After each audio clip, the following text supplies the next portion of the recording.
Hello everyone, कैसे हैं आप सभी। आशा करते हैं अच्छे होंगे और आप लोगों की पढ़ाई भी बहुत बेहतरीन तरीके से चल रही होगी। तो आज के इस वीडियो में बेटा हम लेके आए 2024 का क्वेश्चन पेपर, ठीक, जिसका आपका कोड है 346 FW। 346 FW। इसके ऑलरेडी हम बहुत सारे दो पार्ट अपलोड कर चुके हैं, part first and part second. अगर आप लोगों ने नहीं देखा है तो लिंक डिस्क्रिप्शन में मिल जाएगा, आप लोग देख लीजिएगा, जिसमें हमने 1 मार्क्स 2 मार्क्स 3 मार्क्स के क्वेश्चंस हम लोगों ने डिस्कस किया है। आज के इस पार्ट में ये हमारा बेसिकली पार्ट थर्ड है बेटा, ठीक। और पार्ट थर्ड में हम लोग डिस्कस करेंगे 5 मार्क्स के जो क्वेश्चंस है वो हम लोग डिस्कस करेंगे, ठीक। 5 मार्क्स के करीब हमारे 8 क्वेश्चन हैं। तो ये 8 क्वेश्चन जो है आज के सेशंस में हम लोग डिस्कस करेंगे, और ये मोस्ट इंपॉर्टेंट है क्योंकि करीब यही 10-12 क्वेश्चंस ऐसे हैं पूरे बुक में जो ही 5 नंबर में जो है आपके रिपीट होते हैं हर साल। तो ये जो 8 क्वेश्चंस हैं, आप ये मान के चलिए इसमें से 3 से 4 क्वेश्चन जो है इस बार भी बोर्ड एग्जाम में रिपीट होंगे। अगर 3 से 4 क्वेश्चन भी अगर रिपीट होते हैं इसमें से, तो आप मान के चलिए कम से कम 15 से 20 नंबर जो है आपके इन 8 क्वेश्चंस अगर आप कर लेते हैं तो 15 से 20 नंबर आपके पक्के हो जाएंगे, ठीक। तो अगर आप अपना 15 से 20 नंबर पक्का करना चाहते हैं तो इस वीडियो को एंड तक जरूर देखिएगा। वीडियो पसंद आए तो प्लीज़ वीडियो को लाइक कर दीजिएगा, अपने दोस्तों के साथ वीडियो को शेयर जरूर करिएगा, क्योंकि एक इंपॉर्टेंट वीडियो है और ये वीडियो जो है वो हर एक यूपी बोर्ड के हर एक बच्चों तक पहुँचना चाहिए। तो यूपी बोर्ड के हर एक बच्चों तक इस वीडियो को फैला दीजिए, शेयर कर दीजिए, जितना हो सके उतना शेयर कर दीजिए। जितने भी आपके व्हाट्सएप ग्रुप है, जितने भी आपके टेलीग्राम ग्रुप है, उन सारे टेलीग्राम ग्रुप में इस वीडियो को डाल दीजिए, इस वीडियो का लिंक डाल दीजिए, और उनसे भी कहिए कि आगे भी वो इन वीडियोस को शेयर करते रहे, ठीक है। चलिए बात करते हैं आज के सेशन का पहला क्वेश्चन, देख लेते हैं। देखो कल के सेशन में, मतलब कल के पार्ट में, सेकंड पार्ट में बेटा हम लोगों ने 2 5 मार्क्स के क्वेश्चंस हम लोगों ने डिस्कस किया था। तो अगर आप लोगों ने पार्ट सेकंड नहीं देखा है, फिर भी मैं आपको यहाँ पे दिखा देता हूँ, आप लोग स्क्रीनशॉट जरूर ले लीजिएगा इसका, है ना। ये था हमारा सेक्शन ई का क्वेश्चन नंबर 6। 2 क्वेश्चन इसमें अथवा में, एक पहला क्वेश्चन था आपका पीएन संधि डायोड के अग्र अभिनत विन्यास की क्रिया समझाइए, अग्र वोल्टेज तथा अग्र धारा के बीच ग्राफ बनाकर नी वोल्टेज दिखाइए, ठीक। साथ ही साथ दूसरा अथवा में क्वेश्चन दे रखा था पीएन संधि डायोड के उत्क्रम अभिनत विन्यास की क्रिया समझाइए, उत्क्रम वोल्टेज तथा उत्क्रम धारा के बीच ग्राफ बनाकर भंजक वोल्टता दिखाइए। भंजक वोल्टता आपको यहाँ पे दिखाना था इस क्वेश्चन के अंदर, ठीक है। तो ये क्वेश्चन था पीएन संधि डायोड सेमीकंडक्टर चैप्टर से। आप इसका डिटेल में मैंने यहाँ पे एक्सप्लेनेशन दे रखा है, ठीक। आप लोग यहाँ से नोट कर सकते हैं, स्क्रीनशॉट ले लीजिएगा जिन बच्चों ने सेशन फर्स्ट नहीं देखा है। मैं एक एक करके स्लाइड दिखा रहा हूँ, जल्दी से आप स्क्रीनशॉट ले लीजिए, और बाकी डिटेल में पढ़ना चाहते हो तो पार्ट सेकंड को जरूर देख लीजिएगा, ठीक है।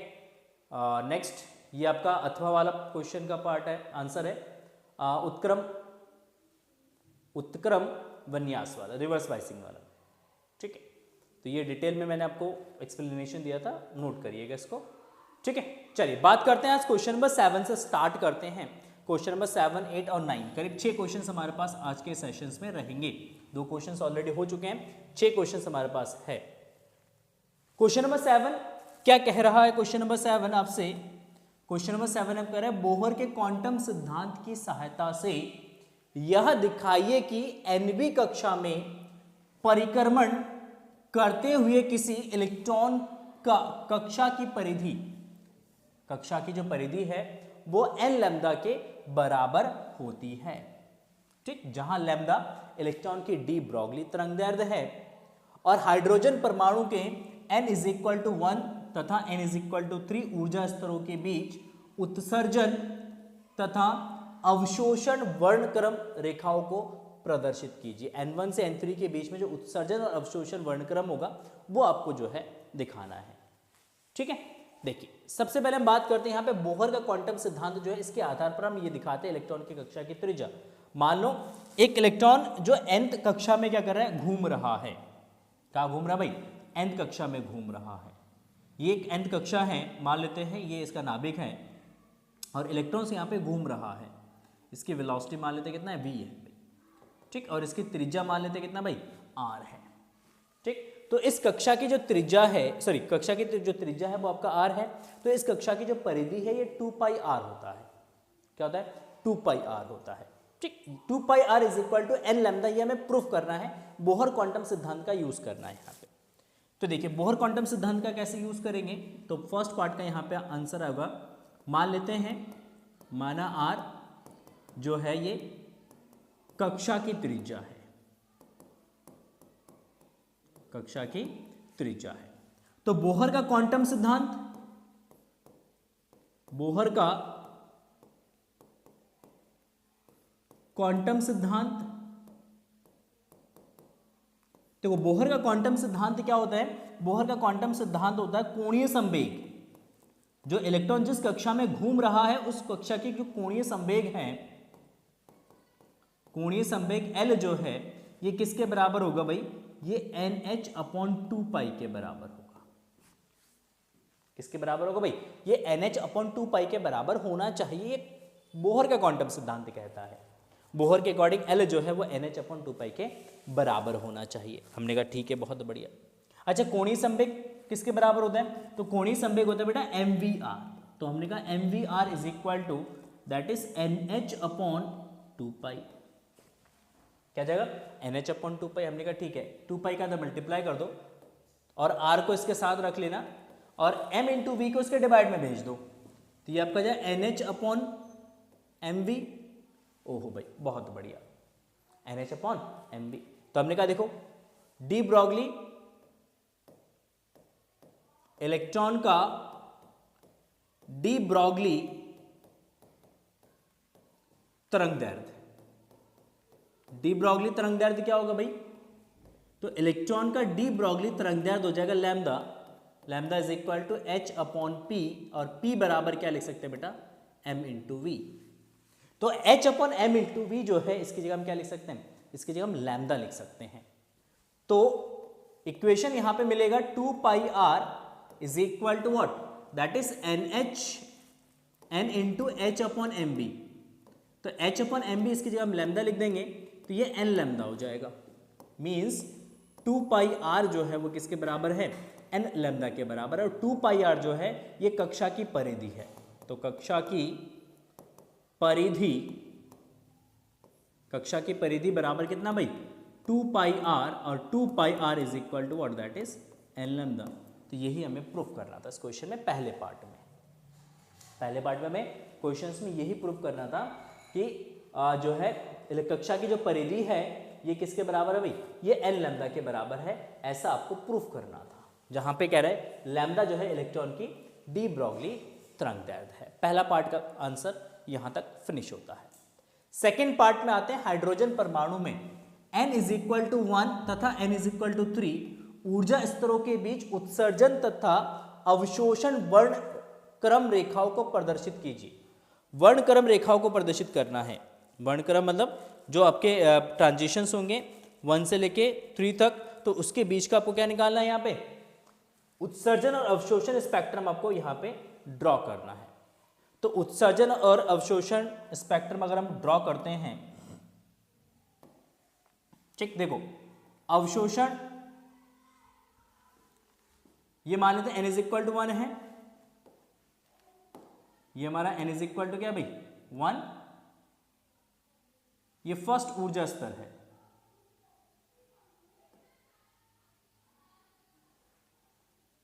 ठीक है, ये फर्स्ट ऊर्जा स्तर, इसका क्लोन बना लेते हैं।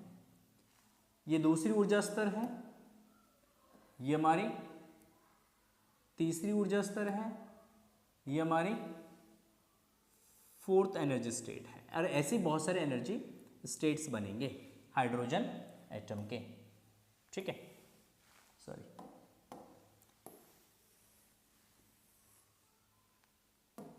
ठीक, इसी का एक और क्लोन बना लेते हैं, क्योंकि हमें 2 स्पेक्ट्रम बनाने हैं, एक उत्सर्जन का और एक उत्सर्जन स्पेक्ट्रम बनाना है, एक अवशोषण स्पेक्ट्रम बनाना है। ठीक, तो अब सबसे पहले हम बनाते हैं अवशोषण स्पेक्ट्रम। अवशोषण स्पेक्ट्रम, ठीक है, देखो अवशोषण स्पेक्ट्रम की जब हम बात कर रहे होते हैं तो इलेक्ट्रॉन्स ये n इज इक्वल टू 1 है, ये फर्स्ट स्टेट है, ये आपका सेकंड स्टेट है, ये आपका थर्ड स्टेट है, ये आपका फोर्थ स्टेट है। तो n इज इक्वल टू 1 से लेके n इज इक्वल टू 3 के बीच में बनाना है। तो देखो अगर इलेक्ट्रॉन ग्राउंड स्टेट पे है और आप उस परमाणु को ऊर्जा देते हैं तो परमाणु क्या करेगा, उस ऊर्जा को अवशोषित करेगा, अवशोषित करके वो जाएगा किसमें, थर्ड एनर्जी स्टेट में जाएगा। अगर वो थर्ड एनर्जी स्टेट में जाता है तो देखो उसको कैसे जा सकता है, ट्रांजिशन कैसे हो सकता है, तो एक तो वो डायरेक्टली चला जाए, भाई इतना एनर्जी उसने एब्जॉर्ब कर लिया, इतना एनर्जी उसने अवशोषित कर लिया कि वो डायरेक्टली फर्स्ट एनर्जी स्टेट से किसमें जा सकता है भाई, सेकंड एनर्जी स्टेट में जा सकता, सॉरी थर्ड एनर्जी स्टेट में डायरेक्टली वो जंप कर सकता है। या कंडीशंस क्या हो सकता है, या कंडीशंस हो सकता है कि इलेक्ट्रॉन्स पहले फर्स्ट से किसमें गया, भाई सेकंड एनर्जी स्टेट में गया और फिर सेकंड एनर्जी स्टेट से उसने जंप किया किसमें, थर्ड एनर्जी स्टेट में जंप किया। सेकंड एनर्जी स्टेट से किसमें जंप किया, भाई थर्ड एनर्जी स्टेट में जंप किया। तो ऐसे भी आपका ट्रांजिशंस हो सकता है। तो कुल मिला के कितने स्पेक्ट्रम लाइंस मिलेंगे आपको, तो कुल मिला के यहाँ पे अगर हम देखें तो कुल मिला के आपके 3 स्पेक्ट्रम लाइन मिलेंगे। ट्रांजिशन 1 से 3 के बीच में होगा, 1 से 2 के बीच में होगा, 2 और 3 के बीच में होगा। तो अगर हम इसकी बात करते हैं यहाँ पे कि वेवलेंथ क्या होगा, अगर हम बात किसकी करते हैं, वेवलेंथ की बात करते हैं, तो वेवलेंथ क्या होगा इसका, ठीक है। तो अवशोषित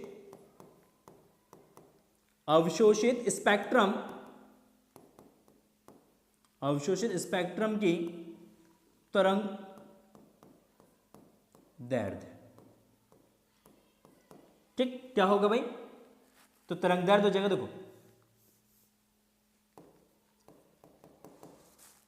delta E is equal to that is S C by lambda, S C by lambda. तो यहां से लैम्डा इज इक्वल टू हो जाएगा बेटा H C by delta E, H C by delta E. तो lambda is equal to that is S C upon delta E हो जाएगा। यहां से हम क्या निकालेंगे, यहां से हम वेवलेंथ फाइंड करेंगे, लैम्डा फाइंड करेंगे, ठीक है। डेल्टा ई क्या है, डेल्टा ई किसी भी दो एनर्जी स्टेट का क्या है, एनर्जी डिफरेंस है, ठीक। यहां पे लिख देता हूं मैं, डेल्टा ई क्या है, ये दो ऊर्जा स्तरों के बीच का ऊर्जाओं का अंतर है, ऊर्जाओं का अंतर है, that is the delta E, ठीक। नाउ अब अगर हम बात करते हैं अवशोषण स्पेक्ट्रम, सॉरी उत्सर्जन स्पेक्ट्रम की, किसकी बात करते हैं हम, उत्सर्जन स्पेक्ट्रम। क्योंकि देखो अब इलेक्ट्रॉन्स कहां गया, इलेक्ट्रॉन्स अपनी ग्राउंड स्टेट को छोड़ के, अपनी ग्राउंड स्टेट को छोड़ के ये किस में जंप किया भाई, ये थर्ड एनर्जी स्टेट में जंप किया है।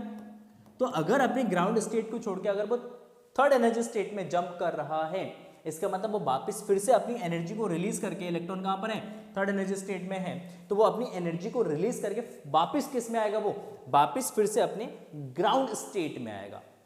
किस में आएगा भाई, ग्राउंड स्टेट में आएगा। अगर वो वापस अपने ग्राउंड स्टेट में आता है तो इस स्थिति में देखो, अगर वो थर्ड से किस में जंप करता है, देखो फर्स्ट में आएगा तो वो थर्ड से किस में आ सकता है भाई, सेकंड में, और सेकंड से फिर वो किस में जंप कर सकता है, फर्स्ट में। ये ट्रांजिशन पॉसिबल है, ये ट्रांजिशन पॉसिबल है। पहले थर्ड से किस में जंप किया उसने, सेकंड में, और सेकंड से किस में जंप किया भाई, फर्स्ट में जंप किया है, ठीक। या ट्रांजिशन पॉसिबल है कि वो थर्ड से किस में आ जाए, डायरेक्टली फर्स्ट में आ जाए, तो थर्ड से फर्स्ट में भी ये जंप कर सकता है। तो इसको हम बोलते हैं उत्सर्जन स्पेक्ट्रम। यहां पे ट्रांजिशंस का डायरेक्शन जो है वो नीचे की तरफ है। देखिए एरो हमने कहां बनाया भाई, नीचे के डायरेक्शन में बनाया। तो ये एरो नीचे के डायरेक्शंस का मतलब हो गया कि ये थर्ड से किस में आ रहा है, फर्स्ट में आ रहा है। जब थर्ड से ये फर्स्ट में आएगा तो ये एनर्जी को क्या करेगा, रिलीज करेगा। यहाँ पे एनर्जी जो है वो क्या होगा आपका, वो रिलीज होगा, एच न्यू, एनर्जी उत्सर्जित करेगा। यहाँ पे ट्रांजिशंस का डायरेक्शंस क्या है भाई, ऊपर की तरफ है। मतलब ये ग्राउंड स्टेट से किस में जा रहा है, इलेक्ट्रॉन्स एक्साइटेड स्टेट में जा रहा है। मतलब यहाँ पे अवशोषित कर रहा है एनर्जी, क्या कह रहा है भाई, एनर्जी को अवशोषित कर रहा है। तो ये अवशोषण स्पेक्ट्रम हो गया, ये आपका उत्सर्जन स्पेक्ट्रम हो गया। उत्सर्जन स्पेक्ट्रम की वेवलेंथ भी हम इसी इक्वेशन से निकालेंगे। उत्सर्जन स्पेक्ट्रम की तरंगदैर्घ्य lambda is equal to that is SC by delta E. इसको भी हम इसी से निकालेंगे, lambda is equal to SC by delta E, इसी का यूज करेंगे। और डेल्टा ई का मतलब यही है, दो ऊर्जा स्तरों के बीच का ऊर्जाओं का अंतर है। ठीक, तो ये बन गया हमारा उत्सर्जन और अवशोषण स्पेक्ट्रम, जो कि इस पार्ट फर्स्ट का हमारा डिटेल में एक्सप्लेनेशन हो गया। पार्ट फर्स्ट के जो आंसर है वो हम लोगों ने यहाँ पे कवर कर लिया है। ठीक, हम बात करते हैं सेकेंड पार्ट की। किसकी बात करते हैं? सेकेंड पार्ट, जो कि न्यूक्लियर चैप्टर में से है, नाभिक चैप्टर का क्वेश्चन है ये। ठीक, तो अगर आपने नाभिक चैप्टर का वन शॉट नहीं देखा है, लिंक आपको डिस्क्रिप्शन में मिल जाएगा, आप नाभिक चैप्टर का वन शॉट देख सकते हैं, जिसमें डिटेल में हम लोगों ने 2.5 से 3 घंटे के अंदर चैप्टर्स, 2.5 घंटे नहीं 2 से 2.5 घंटे में हमने चैप्टर्स को कवर किया था, जिसमें डिटेल एक्सप्लेनेशन आपको दिया था। ठीक, देखो सबसे पहला यहाँ पे क्वेश्चन आता है, बंधन ऊर्जा से आप क्या समझते हैं? बंधन ऊर्जा से आप क्या समझते हैं? ठीक है, आगे पैरा है 8O16 का परमाणु द्रव्यमान 16 AMU है। कितना भाई? 16 AMU है। इसकी प्रति न्यूक्लियॉन बंधन ऊर्जा ज्ञात कीजिए। क्या ज्ञात करना है? प्रति न्यूक्लियॉन बंधन ऊर्जा आपको यहां पे ज्ञात करना है। ठीक, साथ ही साथ क्या कह रहा है? इलेक्ट्रॉन का द्रव्यमान दे रखा है 0.0055 AMU। प्रोटॉन का द्रव्यमान दे रखा है आपका 1.00759 AMU। न्यूट्रॉन का द्रव्यमान दे रखा है आपका 1.008982 AMU। और 1 AMU इज इक्वल टू कह रहे हैं 931 मेगा इलेक्ट्रॉन वोल्ट है। 931 मेगा इलेक्ट्रॉन वोल्ट है। ठीक है, तो ये आपका डेटा दे रखा है, इसके बेसिस पे आपको प्रति न्यूक्लियन बंधन ऊर्जा आपको ज्ञात करना है।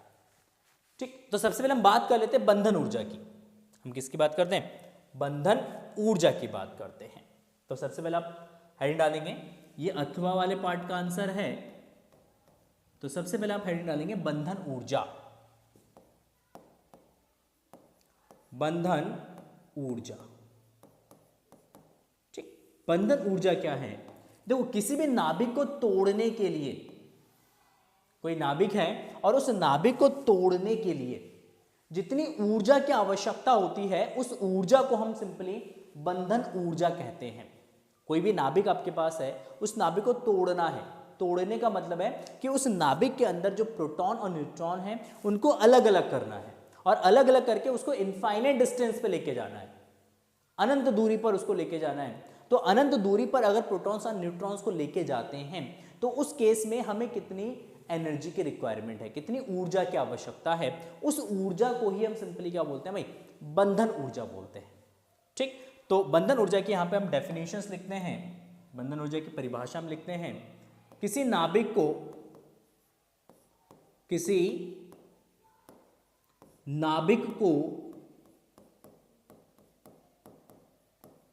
तोड़ने के लिए अर्थात उसके न्यूक्लियनों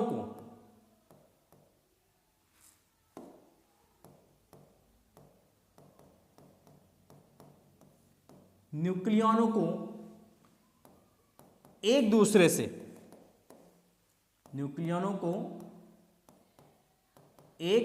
से अनंत दूरी पर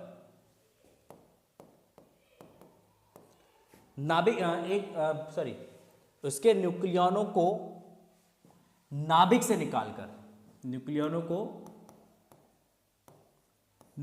से निकालकर, निकालकर एक दूसरे से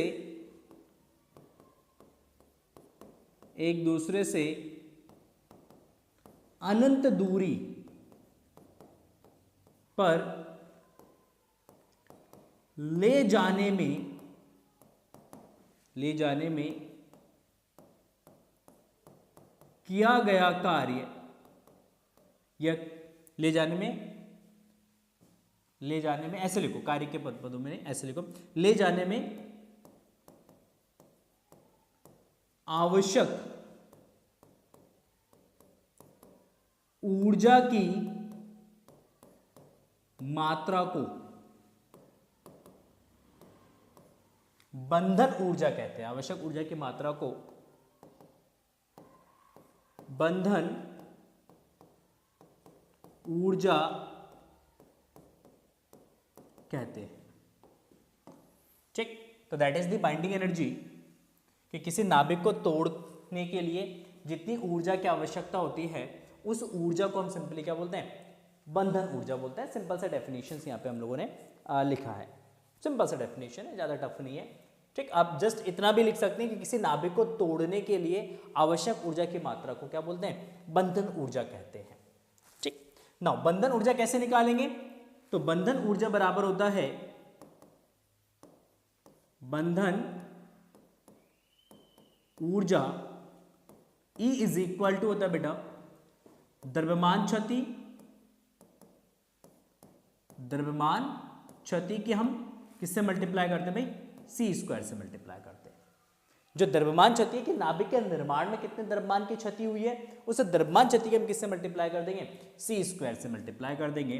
तो del E is equal to delta M into C square, तो E is equal to delta M into C square. Delta M द्रव्यमान क्षति कितना होता है भाई, द्रव्यमान क्षति की, तो द्रव्यमान क्षति होता है, इसका फॉर्मूला होता है द्रव्यमान क्षति का जेड एम पी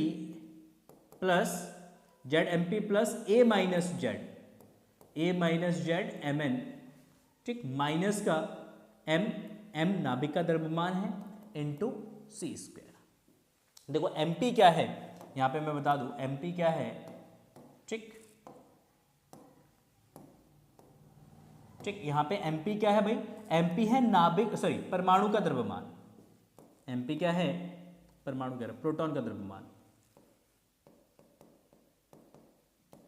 प्रोटॉन का द्रव्यमान। ठीक है, क्या है भाई, प्रोटॉन का द्रव्यमान है। ठीक, mn क्या है, ये आपका न्यूट्रॉन का द्रव्यमान है। किसका द्रव्यमान है भाई, न्यूट्रॉन का द्रव्यमान है। ठीक, और m जो है यहां पे, ये m है नाभिक का द्रव्यमान। क्या है भाई, ये नाभिक का द्रव्यमान है। c प्रकाश की चाल है, यहां पे प्रकाश की चाल है। ठीक, a हमारा परमाणु क्रमांक है, z परमाणु क्रमांक है, और a जो है द्रव्यमान संख्या है। z क्या है भाई, यहां पे परमाणु क्रमांक, ठीक, और a जो है यहां पे द्रव्यमान संख्या है। a क्या है भाई, द्रव्यमान संख्या है। ठीक, तो ये डिटेल में एक्सप्लेनेशन किसके बारे में हो गया भाई, बंधन ऊर्जा के बारे में हो गया। बंधन ऊर्जा आप इतना लिखेंगे तो ये 2 नंबर का आपका होगा, 2 मार्क्स यहां पे आपको क्रेडिट किए जाएंगे अगर आप इतना लिख के आते हैं। ठीक, अगर आप इतना लिख के आएंगे तो 2 नंबर आपके पूरे मिल जाएंगे। ठीक हो गया।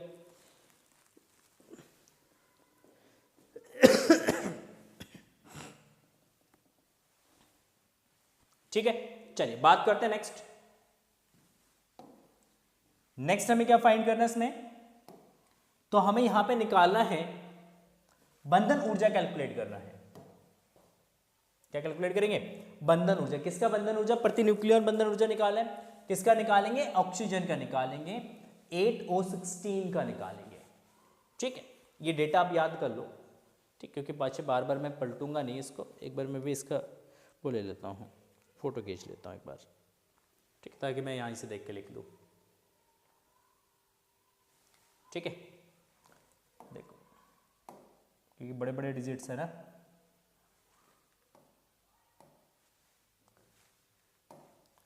देखो नेक्स्ट केस में हमें ऑक्सीजन का क्या निकालना है, बंधन ऊर्जा कैलकुलेट करना है, प्रतिन्यूक्लियॉन बंधन ऊर्जा कैलकुलेट करना है। तो नेक्स्ट आपका न्यूमेरिकल्स पार्ट है, ये 3 मार्क्स का है क्योंकि 5 नंबर का क्वेश्चन है ना, तो उसमें ये 3 नंबर का न्यूमेरिकल्स है आपका। 2 नंबर का डेफिनेशन हो गया, अब बंधन ऊर्जा के बारे में एक्सप्लेनेशन हो गया, 3 नंबर में आपका ये न्यूमेरिकल्स आ जाएगा। तो इसमें क्या दे रखा है, तो इसमें दे रखा है हमें ऑक्सीजन का निकालना है, O 8O16 का हमें निकालना है बंधन ऊर्जा प्रति न्यूक्लियॉन, बंधन ऊर्जा आपको कैलकुलेट करना है। ठीक, तो यहां पे देखो ए का वैल्यू कितना है भाई, ए आपका है 16, ए आपका द्रव्यमान संख्या, और जेड कितना है भाई 8 है, तो ए माइनस जेड कितना होगा, तो ए माइनस जेड आपका हो जाएगा यहाँ पे A minus Z 16 minus 8 is equal to 16 कह रहा हूँ 8। ठीक, देखो ऑक्सीजन का मास दे रखा है 8O16 का द्रव्यमान, तो इसका द्रव्यमान दे रखा है, इसको MO से रिप्रेजेंट कर लेता हूं मैं, तो ये द्रव्यमान दे रखा 16.000 1 2 3 4 5 EM।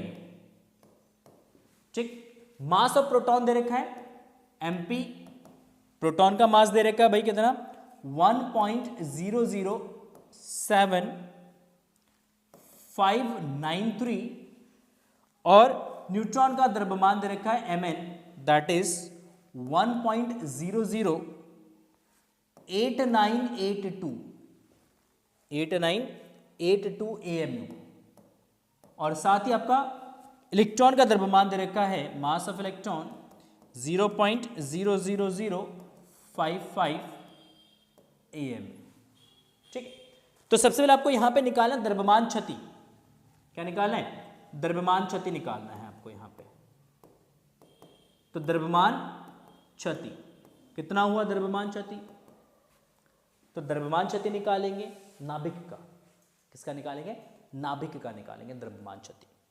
ठीक, अगर हम नाभिक का द्रव्यमान क्षति की बात कर रहे हैं, ठीक है, क्योंकि द्रव्यमान की क्षति कब होगी, जब न्यूक्लियस को फॉर्म करेंगे, नाभिक का निर्माण करेंगे, तो नाभिक के निर्माण में द्रव्यमान क्षति हो जाएगा Z MP plus A minus Z Mn minus MO, क्योंकि न्यूक्लियस के अंदर क्या है भाई, प्रोटॉन और न्यूट्रॉन है, इलेक्ट्रॉन नाभिक के बाहर है, परमाणु में है, तो उसमें इलेक्ट्रॉन का जो द्रव्यमान है उसका क्या कहते हैं, द्रव्यमान क्षति में कोई योगदान नहीं होगा, तो इसलिए हमने मास ऑफ इलेक्ट्रॉन को यहां पे हटा दिया है। जेड देखो, जेड कितना है भाई, जेड है आपका 8, जेड आपका 8, तो जेड आपका कितना हो जाएगा भाई 8। MP का वैल्यू यहां पे रख देंगे, तो MP is equal to, MP कितना है भाई 1.007593 plus A minus Z, A minus Z आपका है यहां पे 8, A माइनस जेड आपका 8 है। Mn की अगर हम बात करते हैं तो Mn आपका है 1.008982 minus MO mass of oxygen की बात करते हैं तो ये आपका 16 है, तो 16.0000000, ठीक, इसको कैलकुलेट कर लेते हैं हम लोग।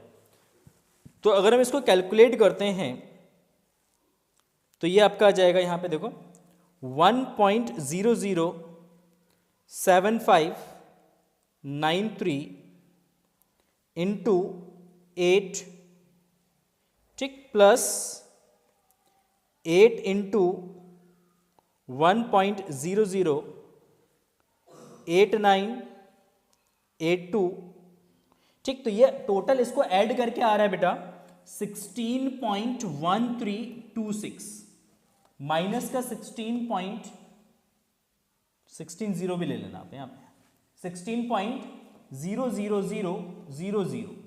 अगर हम इसको माइनस करेंगे तो ये आपका आएगा बेटा 0.13260 AMU, ठीक, 0.13260 AMU, ठीक है, क्लियर है, इतनी बातें समझ में आ रहा है। तो ये AMU आ गया, तो बंधन ऊर्जा कितना होगा कुल, तो कुल बंधन ऊर्जा यहां पे निकालते हैं, कुल बंधन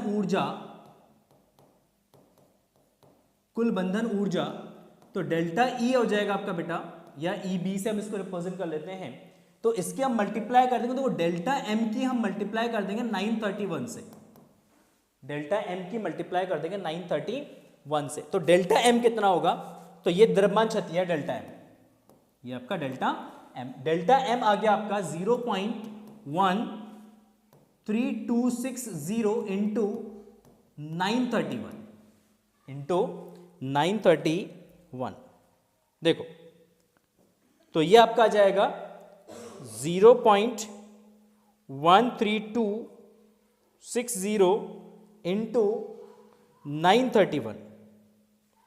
931, तो ये टोटल आपका आ रहा है 123.45 mega electron volt, that is delta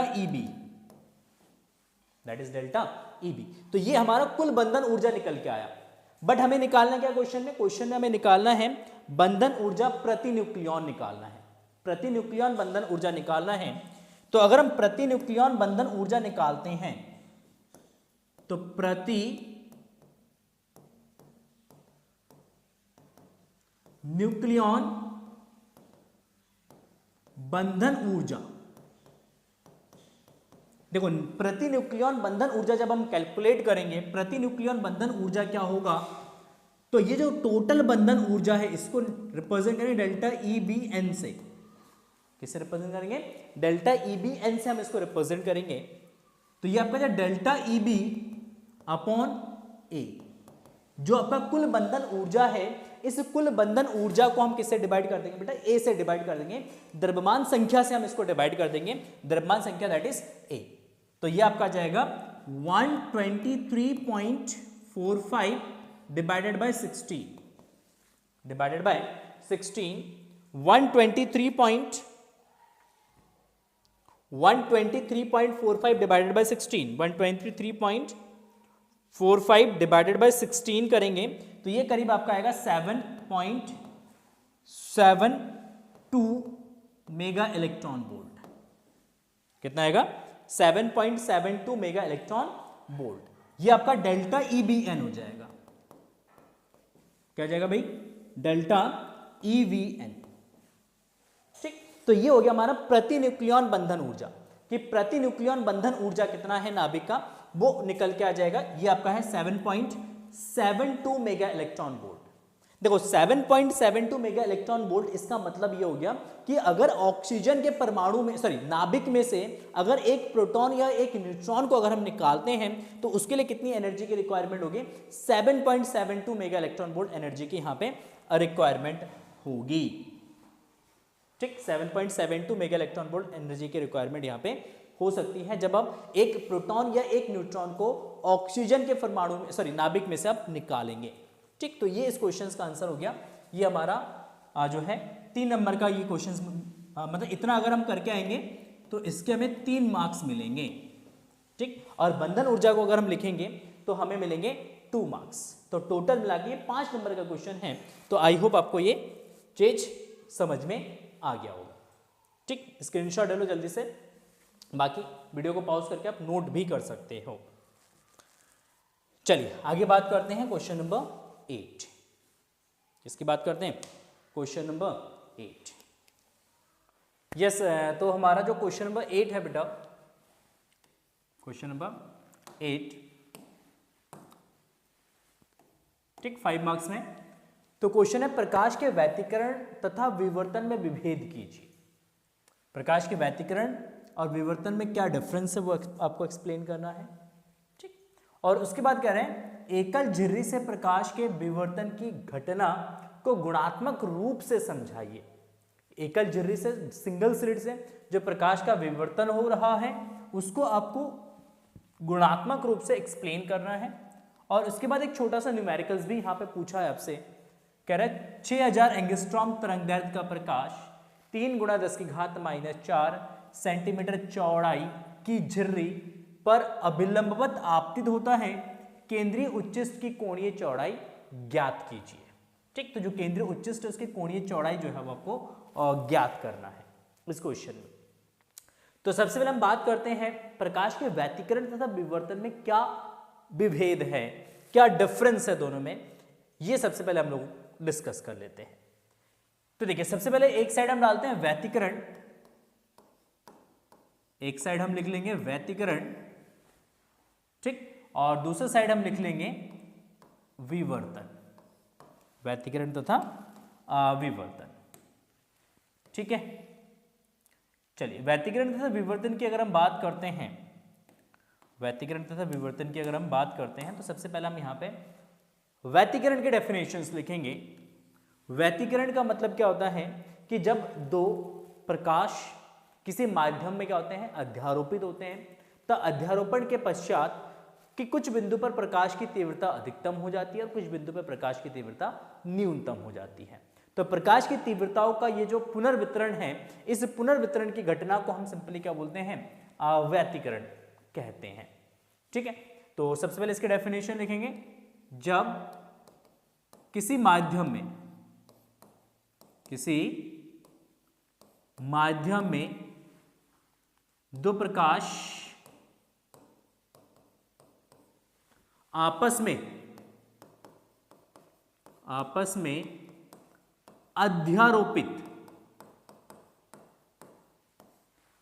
अध्यारोपित होता है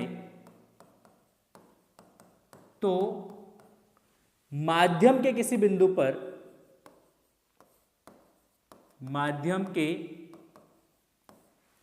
बिंदु पर तीव्रता अधिकतम तथा किसी बिंदु पर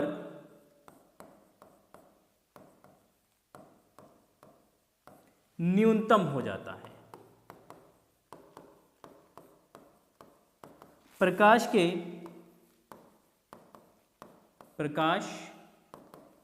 तीव्रता का यह पुनर्वितरण की घटना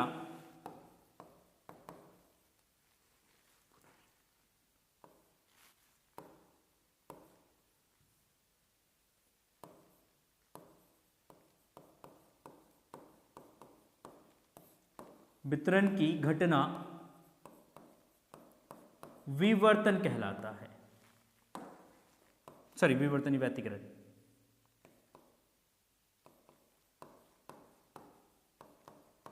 व्यतिकरण कहलाता है। ठीक है, तो क्या कह रहे हैं, जब किसी माध्यम में दो प्रकाश आपस में क्या होता है, अध्यारोपित होते हैं, तो माध्यम के किसी बिंदु पर तीव्रता अधिकतम तथा किसी बिंदु पर न्यूनतम हो जाता है तीव्रता। ठीक, तो प्रकाश की इस तीव्रता के पुनर्वितरण की घटना को ही हम सिंपली क्या बोलते हैं, प्रकाश का व्यतिकरण कहते हैं।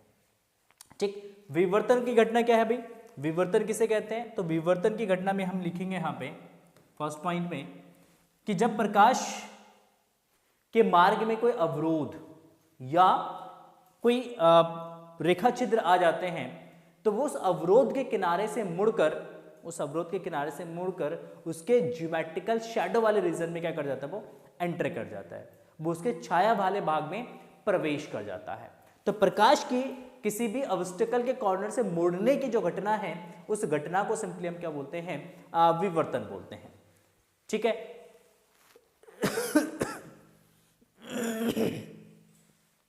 ठीक, तो देखो विवर्तन की डेफिनेशन यहां पे लिखते हैं सिंपल, प्रकाश, शॉर्ट में लिख दूं, प्रकाश का किसी अवरोध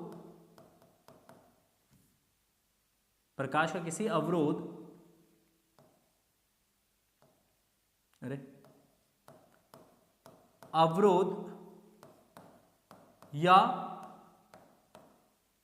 छिद्र के किनारों से मुड़कर उसके छायांकित भाग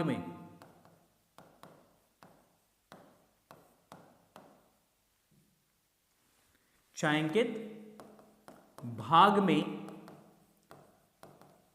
प्रवेश करने की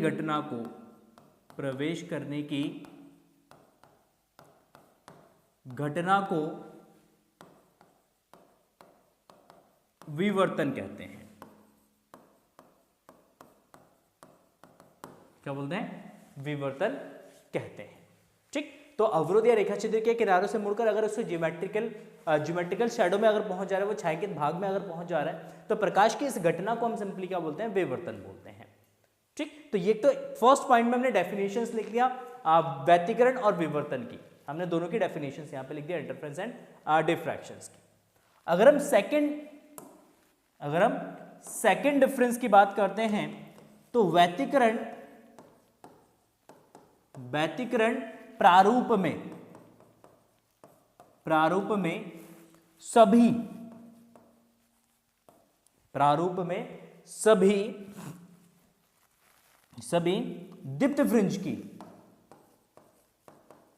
दीप्त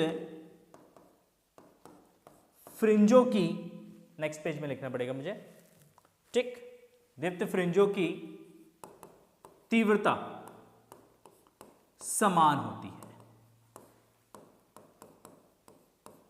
ठीक है, जितने भी दीप्त फ्रिंजेस बनेंगे उन सारे दीप्त फ्रिंजों की जो तीव्रता है वो समान होती है इंटरफेरेंस के केस में, व्यतिकरण के केस में।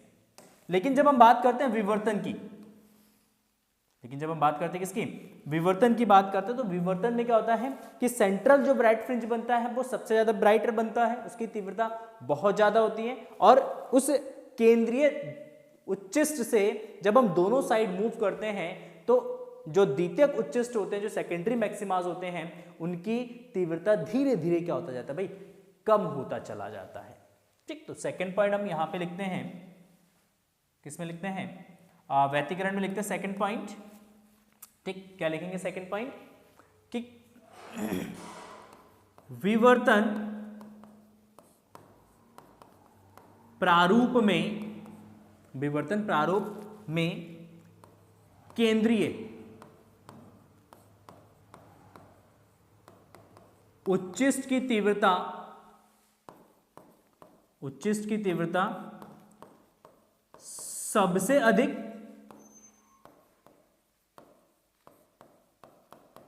होती है तथा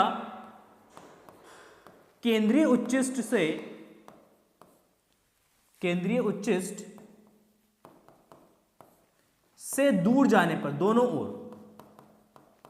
ओर दूर जाने पर उच्चिष्टों की तीव्रता, या द्वितीयक उच्चिष्ट लिख सकते हैं हम यहां पे, ऐसे लिख देते हैं द्वितीयक उच्चिष्ट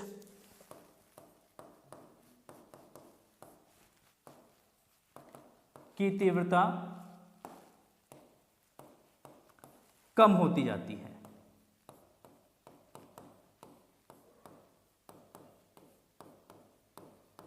ठीक है, द्वितीयक उच्चिष्ट की जो तीव्रता है वो धीरे धीरे क्या होती है, कम होती जाती है। बट विवर्तन प्रारूप में, ठीक, इंटेंसिटी कम होता है, और जो आपका व्यतिकरण प्रारूप है, व्यतिकरण प्रारूप में जितनी भी दीप्त फ्रिंजेस बनेंगे, जितनी भी मैक्सिमास बनेंगे, उन मैक्सिमास की इंटेंसिटीज क्या होती है भाई, सेम रहता है। अगर हम इसका डायग्राम बनाते हैं, ग्राफ अगर हम शो करते हैं, तो हम ग्राफ इस तरीके से शो कर सकते हैं। देखो ये सेंट्रल, ठीक है,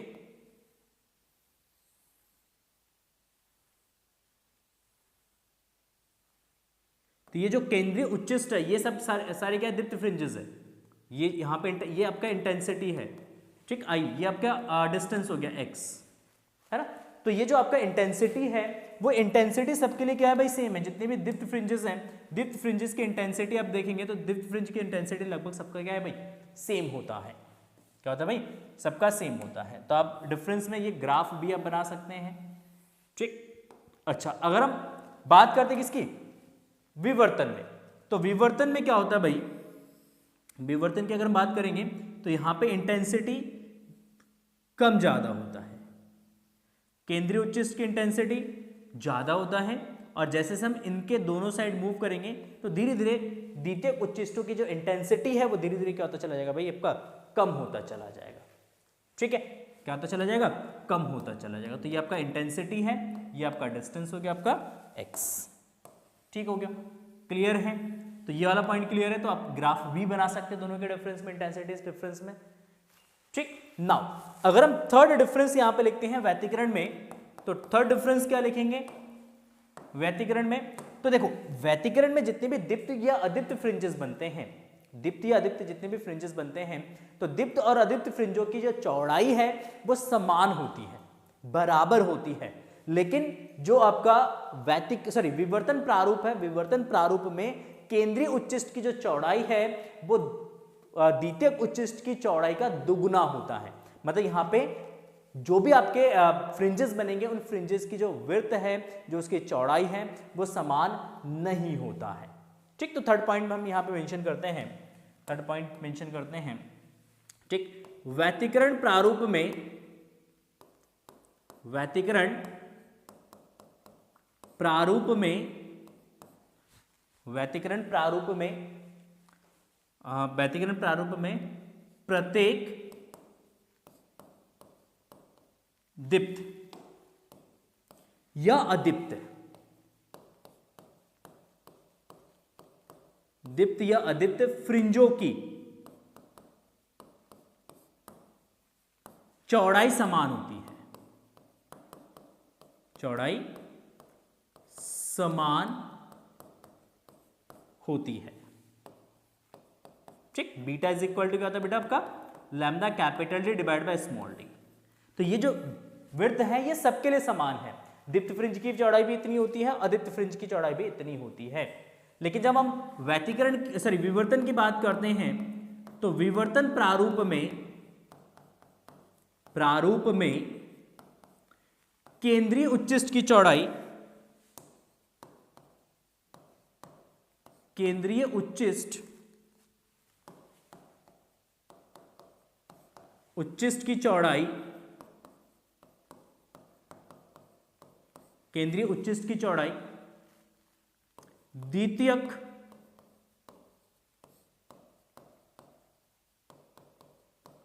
उच्चिष्टों से दोगुना होता है।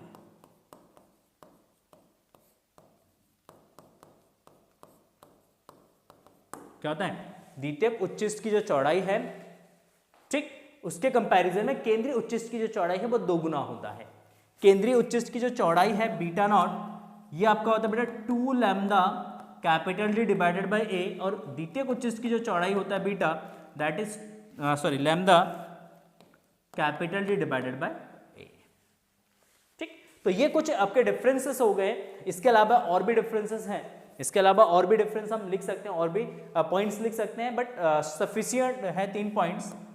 एक ग्राफ हम यहाँ पे बना देते हैं, 3 पॉइंट्स यहाँ पे लिख देते हैं, कुछ फॉर्मुलेस लिख देते हैं, तो इससे आपका एक सफिशिएंट बहुत बढ़िया जो है डिफरेंस लिखा जा सकता है, या लिखा जाएगा विवर्तन और व्यतिकरण के बीच में डिफरेंस लिखा जाएगा। यही इसके डिफरेंस आप लिखेंगे, डेफिनेशंस लिखेंगे, और उनके जो प्रारूप है, जो क्या कहते हैं विवर्तन और व्यतिकरण प्रारूप जो है उसमें क्या डिफरेंसेस हैं उनके बारे में आप यहाँ पे लिख सकते हैं। तो आप चाहे तो स्क्रीनशॉट ले लीजिए जल्दी से इसका। ठीक, नेक्स्ट बात करते हैं एकल झिर्री से प्रकाश के विवर्तन की घटना के गुणात्मक रूप से समझाइए। अब देखो एकल स्लिट से जो विवर्तन की घटना हो रही है उसको आपको एक्सप्लेन करना है। कैसे एक्सप्लेन करेंगे, लेट्स सी, देखते हैं। देखो इसका भी स्क्रीनशॉट लेना है, इस पॉइंट का, इस पेज का जल्दी से स्क्रीनशॉट ले लो। ले लिया? ठीक है, चलो आगे बात करते हैं। ठीक, तो आगे हम बात करते हैं किसकी, एकल झिर्री से, एकल झिर्री से प्रकाश का विवर्तन, एकल झिर्री से प्रकाश का विवर्तन। देखो अगर एकल स्लिट से, एक स्लिट से अगर प्रकाश क्या होता है, जैसे मान लो ये आपका एक सिंगल स्लिट है, ये एक सिंगल स्लिट है, ठीक, और इससे कुछ डिस्टेंस पे यहां पे लेट से हमारे पास एक स्क्रीन है। क्या है हमारे पास, कुछ एक स्क्रीन है। ठीक, ये एक स्लिट है, ठीक, एक स्लिट है हमारा, ठीक, और इस स्लिट से कुछ डिस्टेंस पर यहां पे हमारे पास क्या एक स्क्रीन है। इनके बीच की जो डिस्टेंस है दैट इज कैपिटल डी। ठीक, तो होता क्या है बेसिकली, यहां पे स्लिट की थोड़ी विड्थ हम बढ़ा देते हैं समझने के लिए। देखो ये स्लिट है आपका, एक सिंगल स्लिट है, और जब इस सिंगल स्लिट पर प्रकाश क्या होता है, आपतित होता है। इस सिंगल स्लिट पे जब एक मान लो एक प्लेन वेव फ्रंट क्या हुआ, इस पे इंसिडेंट हुआ, क्या इंसिडेंट हुआ? एक प्लेन वेव फ्रंट इस पे इंसिडेंट हुआ। तो होता क्या है कि ये जो सिंगल स्लिट है, इस सिंगल स्लिट के अंदर जितने भी पार्टिकल्स हैं वो सारे पार्टिकल्स क्या करते हैं, वो न्यू सोर्स के जैसा बिहेव करते हैं, वो नए स्रोत के जैसा व्यवहार करता है, नए स्रोत के जैसा वो कार्य करता है।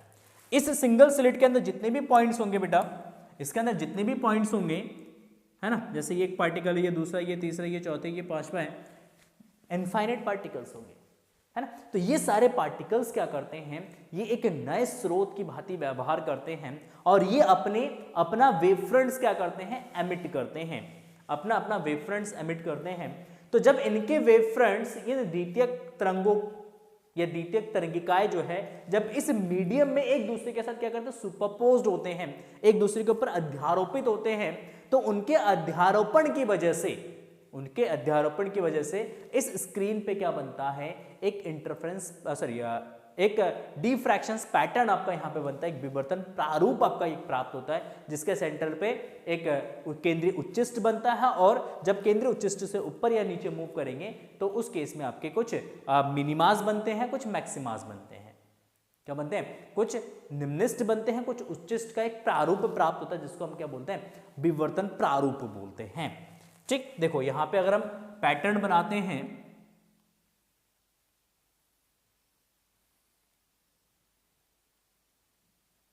ठीक इस तरीके से क्या बनेगा, एक विवर्तन प्रारूप बनेगा। ठीक, तो जस्ट इसी को एक्सप्लेन करना है, 1 से 1.5 नंबर का क्वेश्चन है, ज्यादा आपको एक्सप्लेन नहीं करना है। डायग्राम बना दीजिए, ठीक, आप डायग्राम बना दीजिए और डायग्राम में आप दिखा दीजिए यहाँ पे कुछ वेवफ्रंट्स, ठीक, यहाँ से कुछ वेवफ्रंट्स एमिट हो रहे हैं और ये सब आपस में क्या हो रहे हैं, यहाँ पे अध्यारोपित हो रहे हैं, ये सारे वेवफ्रंट्स आपस में क्या हो रहे हैं, अध्यारोपित हो रहे हैं, उसके अध्यारोपण की वजह से यहाँ पे एक विवर्तन प्रारूप बन रहा है। ठीक, तो एकल झिर्री ऐसे लिखना, जब किसी एकल झिर्री पर एक तरंगाग्र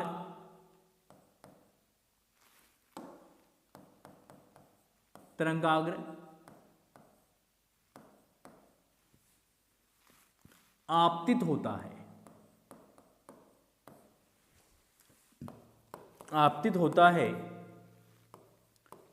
तो तरंगाग्र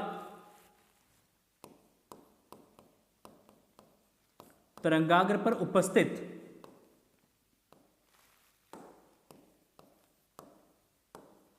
उपस्थित सभी कण एक नए स्रोत की भांति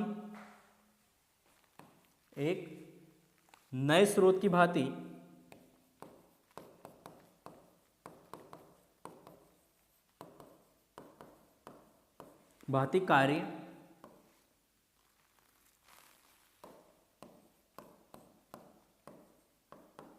करते हैं तथा नई द्वितीयक तरंगिकाएं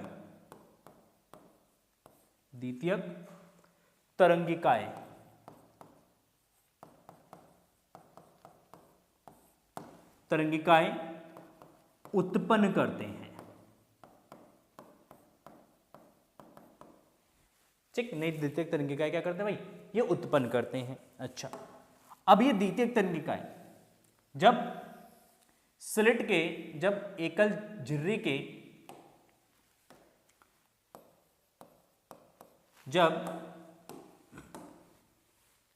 थोड़ा आज राइटिंग सही नहीं बन रहा है, एडजस्ट कर लेना। जब एकल झिर्री के विभिन्न भागों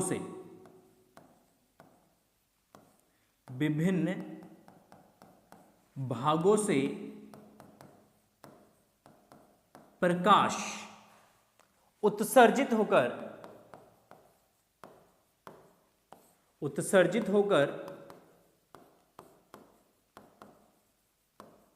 माध्यम में अध्यारोपित होते हैं, तो उनके अध्यारोपण की वजह से उनके अध्यारोपण के कारण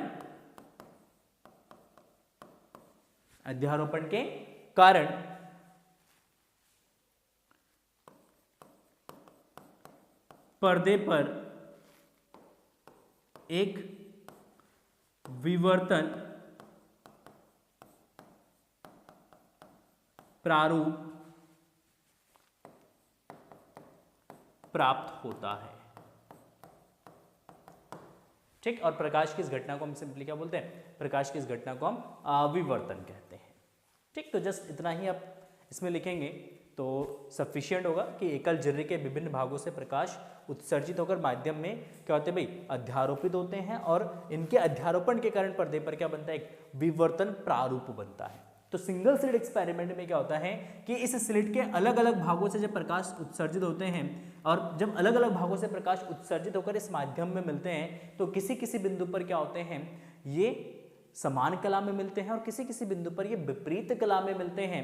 और जहां ये समान कला में मिलते हैं तो वहां पे इंटेंसिटी ज्यादा हो जाती है, जहां पर ये विपरीत कला में मिलते हैं वहां पे इसकी इंटेंसिटी कम हो जाती है, जिसके कारण ये जो आपका स्क्रीन है, इस स्क्रीन पे आपको कुछ फ्रिंजेस दिखते हैं, जहां पे कुछ किसी किसी पॉइंट पर इंटेंसिटी बहुत ज़्यादा होती है और किसी किसी पॉइंट पे इंटेंसिटी बहुत कम होती है। ठीक है, क्लियर है? तो ये आप नोट कर लीजिएगा। आइए अब इसका नेक्स्ट पार्ट देखते हैं, क्वेश्चन में क्या दे रखा है। ठीक, नेक्स्ट पार्ट में अगर हम देखेंगे तो ये दे रखा है आपका कि 6000 एंगस्ट्रॉम तरंगदैर्घ्य का प्रकाश 3 × 10⁻⁴ सेंटीमीटर चौड़ी झिर्री पर अभिलंबवत आपतित होता है। केंद्रीय उच्चिष्ट की कोणीय चौड़ाई ज्ञात कीजिए। जो केंद्रीय उच्चिष्ट है इसकी कोणीय चौड़ाई आपको जो है ज्ञात करना है। ठीक है, तो यहां पे सबसे पहले आपका दिया है क्वेश्चन में, क्या दिया हुआ है? दिया है लैम्डा तरंगदैर्घ्य। क्या दे रखा भाई? तरंगदैर्घ्य लैम्डा दे रखा आपका कितना?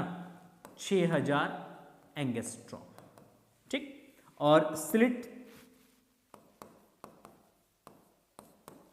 की चौड़ाई, स्लिट की चौड़ाई दे रखा है small a, that is small a से रिप्रेजेंट कर सकते हैं, ई से रिप्रेजेंट कर सकते हैं, डी से किसी भी चीज से रिप्रेजेंट कर लो आप। ठीक, तो यहाँ पे ए से रिप्रेजेंट करेंगे हम, तो ये 3 × 10⁻⁴ कितना है भाई? -4 मीटर। ठीक, तो केंद्रीय उच्चिष्ट की कोणीय चौड़ाई, केंद्रीय उच्चिष्ट की कोणीय चौड़ाई,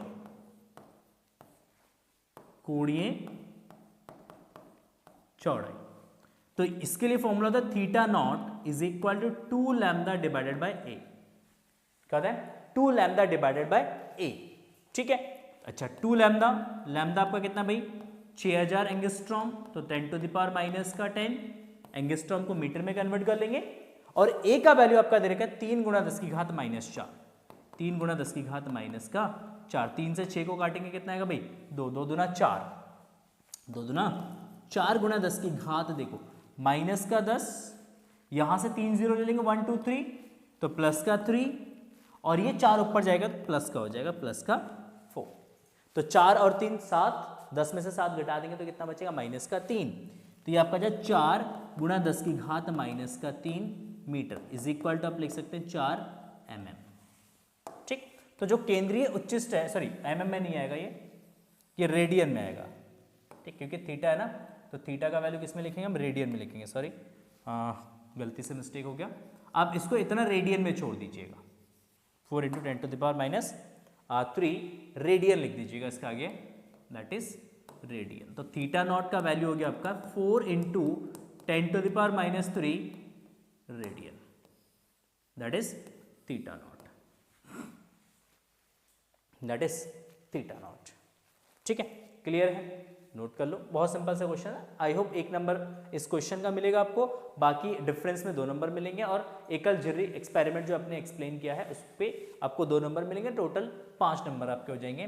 तो 2 + 2 + 1 का डिस्ट्रीब्यूशन इसमें मार्क्स, इस क्वेश्चन में 2 + 2 + 1 का डिस्ट्रीब्यूशन है। ठीक है, चलिए बात करते हैं नेक्स्ट क्वेश्चन की। देखो नेक्स्ट क्वेश्चन में क्या करें? परावर्ती दूरदर्शी का किरण आरेख बनाइए। जो परावर्ती दूरदर्शी है या परावर्तक दूरदर्शी हम इसको बोलते हैं, तो परावर्तक दूरदर्शी का क्या बनाना है, केवल किरण आरेख बनाना है, इसके अलावा आपको कुछ नहीं करना है, किरण आरेख। अच्छा, परावर्तक दूरदर्शी देखो दो प्रकार के होते हैं, एक न्यूटोनियन टेलीस्कोप होता है और एक कासग्रेन टेलीस्कोप होता है ना। तो दोनों का बनाते हैं। पहले हम बनाते हैं न्यूटन का परावर्ती दूरदर्शी, इसके किरण आरेख बनाना है। न्यूटन का परावर्ती दूरदर्शी का, एक कासग्रेन का बनाएंगे, दोनों का बनाते हैं। तो इसमें क्या होता है बेटा, आपका एक सिलेंडर होता है, मतलब आपका एक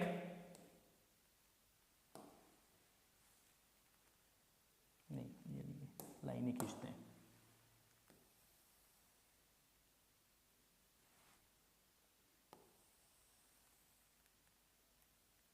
ठीक। ये एक आपका ट्यूब होता है मेटल का, किसका ट्यूब होता है भाई, मेटल ट्यूब होता है। इसको थोड़ा सा मैं डार्क कर देता हूं,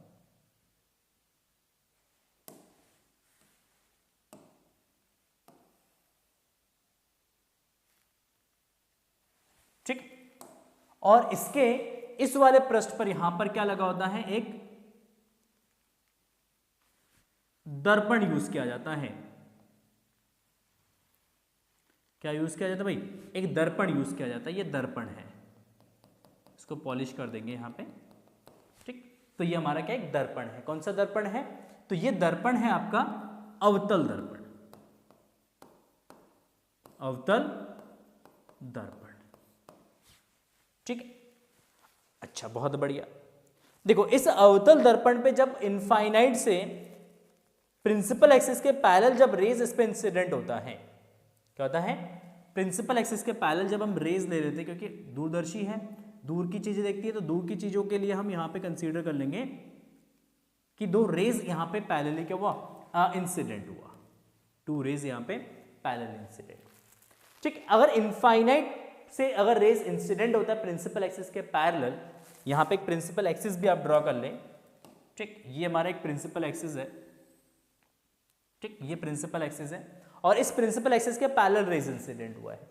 क्या होगा, तो ये रेज आके कहां पर मीट करेंगे, इसके फोकस पर मीट करेंगे। मान लो ये इसका फोकस है एफ, ठीक। तो फोकस पे मीट करे, इससे पहले हम क्या करते हैं बेटा, इससे पहले यहां पे 45 डिग्री पर हम एक लगा देते हैं समतल दर्पण। क्या लगा देते हैं, यहां पे फिट कर देते हैं एक समतल दर्पण, ठीक। तो जो फोकस है, इस फोकस से कुछ दूरी पहले, इस फोकस से कुछ दूरी पहले हम क्या करते हैं, एक दर्पण लगा देते हैं, और ये दर्पण होता है हमारा एक समतल दर्पण, ठीक। जैसे ही यहां से प्रकाश की किरण रिफ्लेक्ट होके इस पॉइंट पे इंसिडेंट होता है, ऐसे इंसिडेंट होता है, तो मिरर क्या करता है, मिरर क्या करता है, सॉरी थोड़ा सा टिल्ट कर दो और, ठीक। मिरर क्या करता है, यहां पे जो प्लेन मिरर है वो इस मिरर, इस रेस को रिफ्लेक्ट कर देता है। तो ये जो मिरर है, क्योंकि इस मिरर के नीचे यहां पे एक होल क्रिएट होता है, एक छिद्र होता है, और इस छिद्र के जस्ट नीचे हम क्या लगा देते हैं, एक नेत्रिका यूज किया जाता है, आईपीस, ठीक। तो ये जो मिरर है, इस मिरर पे जब रे इंसिडेंट होता है, इस तरीके से जब रे इंसिडेंट होता है, तो ये मिरर क्या करता है, जो प्लेन मिरर है आपका समतल दर्पण है, ये समतल दर्पण इस रे रिफ्लेक्टेड रेस को क्या कर देते हैं, ये और रिफ्लेक्ट करके किसके अंदर भेज देता है, ये इस रेस को नेत्रिका के अंदर भेज देता है, और नेत्रिका के अंदर आपका एक बड़ा इमेज बनता है। क्या बनता है, इस नेत्रिका के अंदर एक बहुत बड़ा इमेज दिखाई देता है। तो ये जो आपका रे डायग्राम है, ये बेसिकली किसका है, ये न्यूटन का जो टेलीस्कोप है, न्यूटोनियन टेलीस्कोप जिसको हम बोलते हैं, उस न्यूटोनियन टेलीस्कोप का यहाँ पे ये रे डायग्राम है, ठीक। एक और रे डायग्राम बनाते हैं कासग्रेन का, ठीक। तो कास का दूरदर्शी या परावर्तक दूरदर्शी, परावर्तक दूरदर्शी, ठीक। तो कासग्रेन का या कासग्रेन टेलीस्कोप, रिफ्रैक्टिंग टेलीस्कोप की अगर हम बात करते हैं, तो इसमें क्या होता है, तो इसमें भी हम यूज करते हैं अवतल दर्पण यूज करते हैं। क्या यूज करते हैं? अवतल दर्पण यूज करते हैं। ठीक है, तो देखिए यहां पे सॉरी, इस तरीके से आपका एक ट्यूब होता है इसमें, है ना, इसके अंदर क्या होता है, इस तरीके से एक ट्यूब होता है।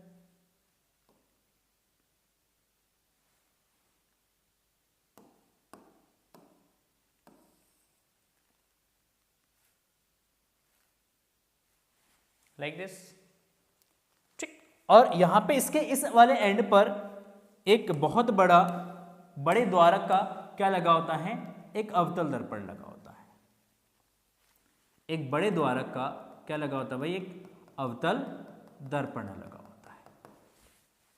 ये एक बड़ा द्वारक का एक अवतल दर्पण लगा हुआ है। ठीक है, अच्छा मान लेते ये इसका प्रिंसिपल एक्सिस है और इस पे टू रेज, क्योंकि रे कहां से आ रहा है, इन्फिनिटी से, रेस कहां से आ रहा है, इन्फिनिटी से, क्योंकि ऑब्जेक्ट कहां पर है आपका, इन्फिनिटी पर है। ठीक, तो इन्फिनिटी से आ रहा है, तो इस रेस को हम ले लेंगे प्रिंसिपल एक्सिस के पैरेलल। क्या ले लेते हैं, प्रिंसिपल एक्सिस के पैरेलल। ये प्रिंसिपल एक्सिस है मान लेते हैं, इसका क्या है, प्रिंसिपल एक्सिस है। ठीक, अच्छा इस प्रिंसिपल एक्सिस के पैरेलल जब रेज इंसिडेंट होगा तो इस दर्पण से अपवर्तन के परावर्तन के पश्चात, ये जो दर्पण है इस दर्पण से परावर्तन के पश्चात ये कहां पर मिलेंगे, इसके फोकस पर मिलेंगे। तो ये इसका फोकस पॉइंट है, ये इसका क्या भाई, फोकस पॉइंट है। तो ये जो प्रकाश है ये फोकस पर इंसिडेंट हो आकर, उससे पहले यहां पे एक हम दर्पण यूज करते हैं। कौन सा दर्पण यूज करते हैं, तो यहां पे एक उत्तल दर्पण यूज किया जाता है। इस फोकस से पहले हम यहां पे क्या सेट कर देते हैं भाई, एक उत्तल दर्पण यूज कर देते हैं, ताकि अगर रे यहां से आके इंसिडेंट हो, ताकि रेज अगर इस पॉइंट से आकर इंसिडेंट हो यहां पर, ठीक है ना, इस पॉइंट पे इंसिडेंट हो, फोकस पे आके मिले, तो उससे पहले ही ये दर्पण पे आके इंसिडेंट हो और दर्पण यहां से क्या करे, इसको रिफ्लेक्ट कर दे, दर्पण यहां से इसको रिफ्लेक्ट कर दे। और इस केस में यहां पे क्या करते हैं बेटा, ये जो आपका टेलीस्कोप है, इस टेलीस्कोप के प्रिंसिपल एक्सिस के पैरेलल, प्रिंसिपल एक्सिस के पैरेलल यहां पे हम एक क्या यूज करते हैं, सॉरी यहां पे हम यूज करते हैं एक आईपीस यूज करते हैं, नेत्रिका यूज करते हैं। यहां पे एक छिद्र होता है और जहां यहां पे सेंटर पे छिद्र होता है और इसके जस्ट पीछे हम क्या लगा देते हैं, एक नेत्रिका लगाया जाता है, इसको बोलते हैं हम नेत्रिका। ठीक, तो ये जो मिरर यहां पे है, ये मिरर क्या करता है, इस रिफ्लेक्टेड रेस को, ये जो आपका रिफ्लेक्ट होकर रेस इंसिडेंट हुआ इस मिरर पे, तो ये अगेन इस रेस को क्या करता है, ये रिफ्लेक्ट करके किसके अंदर एंटर कर देता है, ये एंटर कर देता है इसके अंदर, इस नेत्रिका के अंदर। ठीक, और नेत्रिका के अंदर प्रवेश करने के बाद, नेत्रिका के अंदर प्रवेश करने के बाद इसको ऐसे दिखाओ थोड़ा, ठीक, यहां से ये रिफ्लेक्ट होगा, ये आके इस पॉइंट पे क्या जाएगा आपका, इस नेत्रिका के अंदर प्रवेश करेगा। और जैसे ही रिफ्लेक्टेड रेस इस लेंस के अंदर एंटर करेगा, नेत्रिका के अंदर एंटर करेगा, नेत्रिका क्या करेगा, इसका एक एनलार्ज इमेज बनाएगा, एक बहुत बड़ा प्रतिबिंब बनाएगा। तो जो प्रतिबिंब आपका दिखेगा वो कहां दिखेगा, वो इस नेत्रिका के अंदर दिखेगा। किसके अंदर दिखेगा, नेत्रिका के अंदर दिखेगा। ठीक, तो ये आपका रे डायग्राम बन गया, किसका, ये रे डायग्राम बन गया कासग्रेन टेलीस्कोप का। किसका, कासग्रेन टेलीस्कोप का। ठीक, तो आप एक बार इसको देखिए, रे डायग्राम बनाइए, प्रैक्टिस करिए। ठीक है, बाकी मैं लिख देता हूं, ये हमारा एक अवतल दर्पण है, अवतल दर्पण। ठीक, ये हमारा एक उत्तल दर्पण है, ये हमारा उत्तल दर्पण है। ठीक, और ये जो F है दैट इज द फोकस। तो जो भी मिरर हम लगा रहे हैं, चाहे वो प्लेन मिरर लगाए या उत्तल दर्पण लगाए, ये हमेशा फोकस से पहले लगाया जाता है। ठीक है, नोट कर लो इसको, स्क्रीनशॉट ले लो। चलो आ जाओ नेक्स्ट पार्ट में, क्या कह रहा है क्वेश्चन में, देखो नेक्स्ट पार्ट क्वेश्चन में कह रहा है, एक खगोल दूरदर्शी की आवर्धन क्षमता 5 है तथा अभिदर्शक और नेत्रिका के बीच की दूरी 36 सेंटीमीटर है। यदि अंतिम प्रतिबिंब अनंत पर बन रहा हो तब दोनों लेंसों की फोकस दूरियां ज्ञात कीजिए। कह रहे हैं अगर अंतिम प्रतिबिंब कहां पर बनना है, सॉरी अंतिम प्रतिबिंब आपका अनंत पर बन रहा है, तो दोनों लेंसों की फोकस दूरी आपको ज्ञात करना। तो यहां पे सॉल्यूशंस कर देता हूं, इतने सॉल्यूशन स्पेस में आ जाएगा इसका सॉल्यूशन।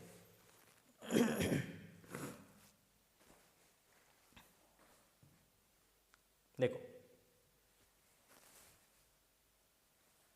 देखो सबसे पहले आपके पास दे रखा है क्या, आवर्धन क्षमता,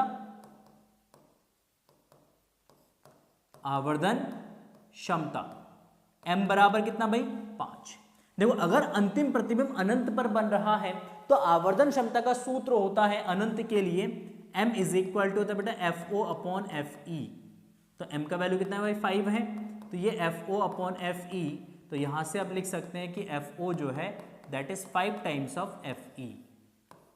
यहां पे FO और FE के बीच में क्या जाएगा, एक रिलेशन आ जाएगा, ठीक। FO जो है वो 5 टाइम्स ऑफ FE के इक्वल हो जाएगा। अच्छा बहुत बढ़िया। दूसरा देखो दोनों नेत्रिका और अभिदृशक जो लेंस है इसके बीच की दूरी दे रखा है आपको कितना 36 सेंटीमीटर। अगर 36 सेंटीमीटर दूरी दे रखा है तो ये है दूरदर्शी की लंबाई, दूरदर्शी की लंबाई, इसको कैपिटल L से रिप्रेजेंट करता है। Capital L is equal to हो जाएगा आपका 36 सेंटीमीटर, 36 सेंटीमीटर। नाउ जो L है, L इज इक्वल टू होता है इंफिनिटी के केस में ये FO प्लस FE के बराबर होते हैं, इज इक्वल टू 36। किसके बराबर होगा, ये FO प्लस FE के इक्वल होगा। अच्छा FO प्लस FE, देखो FO किसके इक्वल है, 5 ऑफ FE के इक्वल है, यहां से वैल्यू रिप्लेस कर सकते हैं, तो 5 FE plus FE is equal to 36 add कर देना। तो ये सॉरी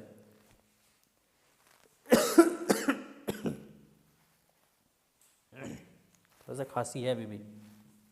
देखो 5 प्लस 1 6 हो जाएगा, तो 6 FE हो जाएगा इज इक्वल टू 36। 6 से इसको डिवाइड कर देना 6 आ जाएगा, तो FE इज इक्वल टू हो जाएगा बेटा आपका 6 सेंटीमीटर।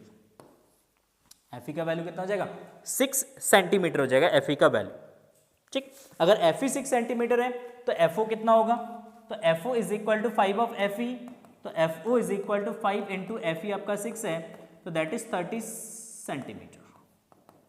तो FO का जो वैल्यू है वो आपका 30 सेंटीमीटर आ जाएगा, FE का वैल्यू जो है वो आपका 6 सेंटीमीटर आ जाएगा। तो यहाँ पे दो फॉर्मूला आपको यूज करने, इन्फिनिटी का केस है तो इन्फिनिटी के केस में लेंथ का फॉर्मूला यूज करना है। लेंथ क्या होता है, FO प्लस FE होता है इन्फिनिटी के केस में, और यहाँ पे आपको यूज करना है मैग्निफिकेशन का फॉर्मूला। जो आवर्धन क्षमता आपका दे रखा है, आवर्धन क्षमता का फॉर्मूला यूज करेंगे, m is equal to FO upon FE infinity के केस में यूज करते हैं। डी डिस्टेंस के लिए फॉर्मूला क्या होता है, आप कमेंट सेक्शन में लिख सकते हैं। L और मैग्निफिकेशन का जो भी फॉर्मूला दूरदर्शी के लिए, डी डिस्टेंस के लिए, तो वो आप कमेंट सेक्शन में जरूर लिखिएगा।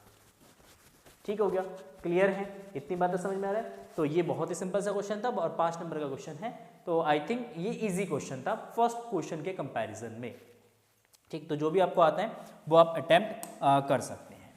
चलिए इसके अलावा अगर हम बात करते हैं तो हमारे पास क्वेश्चन नंबर 9 है।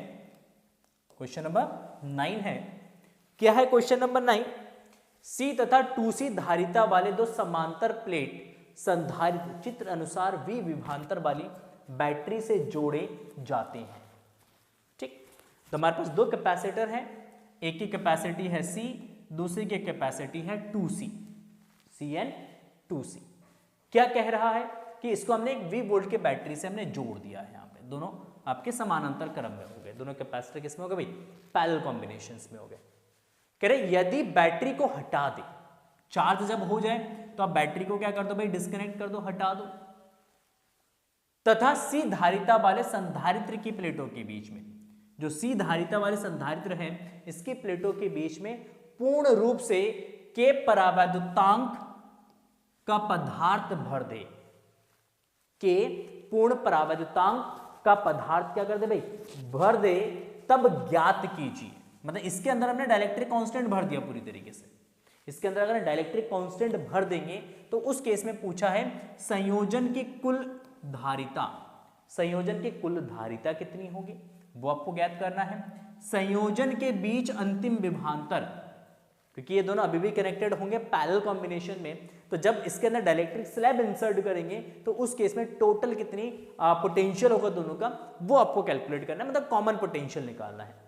नेक्स्ट आपको निकालना है संयोजन की संयोजन पर कुल संचित ऊर्जा, मतलब इन दोनों के अंदर टोटल कितना एनर्जी स्टोर्ड होगा वो भी आपको कैलकुलेट करना है। ठीक, आई होप क्वेश्चन समझ में आ गया। तो देखो कॉन्सेप्ट क्या यूज करेंगे, कॉन्सेप्ट यहां पे यूज करेंगे कि बैटरी हमने हटा दिया है, पूर्णतः बैटरी हटा दिया है। यहां पे डाइलेक्ट्रिक स्लैब अगर इंसर्ट करते हैं सी के अंदर, देखो इसके लिए मैं डायग्राम बनाता हूं एक। यहाँ पे बैटरी हमारा हट चुका है, ये 2C कैपेसिटर, ठीक, और ये हमारा C कैपेसिटर, और इसके अंदर हमने क्या करा, डाइलेक्ट्रिक स्लैब इंसर्ट किया। इसके अंदर हमने एक डाइलेक्ट्रिक स्लैब इंसर्ट कर दिया जिसका डाइलेक्ट्रिक कांस्टेंट कितना है, C है। तो अगर हम डाइलेक्ट्रिक स्लैब इसके अंदर इंसर्ट कर देंगे तो उस केस में ये जो कैपेसिटर है इसकी कैपेसिटी K टाइम्स इंक्रीज हो जाएगा। बैटरी डिस्कनेक्टेड है, बैटरी हमारा डिस्कनेक्टेड हो चुका है, ठीक।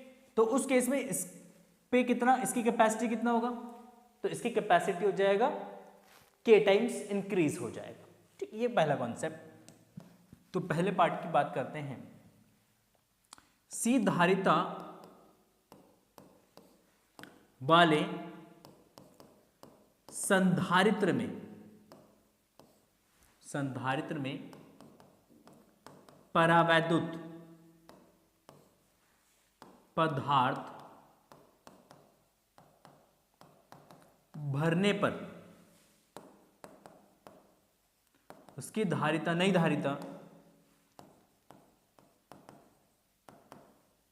धारिता हम C डैश ले लेते इसको, तो C dash is equal to क्या जाएगा बेटा, KC। अब जो C डैश और 2C है ये दोनों किस में कनेक्टेड है, ये पैरेलल में कनेक्टेड है, तो टोटल कैपेसिटी कितना हो जाएगा, ठीक। तो C डैश तथा 2C किस में है भाई, समानांतर क्रम में है, समांतर क्रम में है ये। अगर ये समांतर क्रम में है तो इसकी कुल जो कैपेसिटी है वो आपका जाएगा C equivalent is equal to that is C dash plus 2C। C dash plus क्या हो जाएगा आपका 2C हो जाएगा, ठीक, समांतर क्रम में। तो ये आपका जाएगा C डैश कितना भाई, तो C डैश आपका है KC और 2C, तो यहां से C कॉमन ले लेंगे तो ये K प्लस 2 हो जाएगा। इतना फैरेड में दे रखा है, किस में दे रखा है, फैरेड ले लो, ठीक है। तो ये हो जाएगा आपके टोटल कैपेसिटी फर्स्ट केस में कि संयोजन की कुल धारिता इतनी है। नेक्स्ट हम बात करते हैं संयोजन के बीच अंतिम विभवांतर। संयोजन के बीच अंतिम विभवांतर कितना होगा, तो देखो उसको समझिए। सबसे पहले इनिशियली क्योंकि हमने दोनों कैपेसिटर को चार्ज किया था, जब दोनों कैपेसिटर को चार्ज किया क्योंकि दोनों पैरेलल कॉम्बिनेशन में हैं तो इसके क्रॉस पोटेंशियल भी है, तो इसके क्रॉस भी पोटेंशियल भी था इनिशियली इसके क्रॉस पोटेंशियल भी है, इसके क्रॉस पोटेंशियल कितना है भाई V है, ठीक। तो इस प्रोसेस में, इस केस में अगर हम बात करते हैं तो इस केस में क्या होगा, तो इस केस में जब हम डाइलेक्ट्रिक स्लैब इसके अंदर इंसर्ट करेंगे तो डाइलेक्ट्रिक स्लैब इंसर्ट करेंगे तो क्या होगा, पोटेंशियल K टाइम्स आपका रिड्यूस होगा। इसका जो पोटेंशियल है वो K टाइम्स क्या होगा आपका रिड्यूस होगा। पोटेंशियल K टाइम्स रिड्यूस होगा तो उस केस में, ठीक, सेकंड केस में अगर बात करेंगे तो C संधारित्र की नई के सिरों के बीच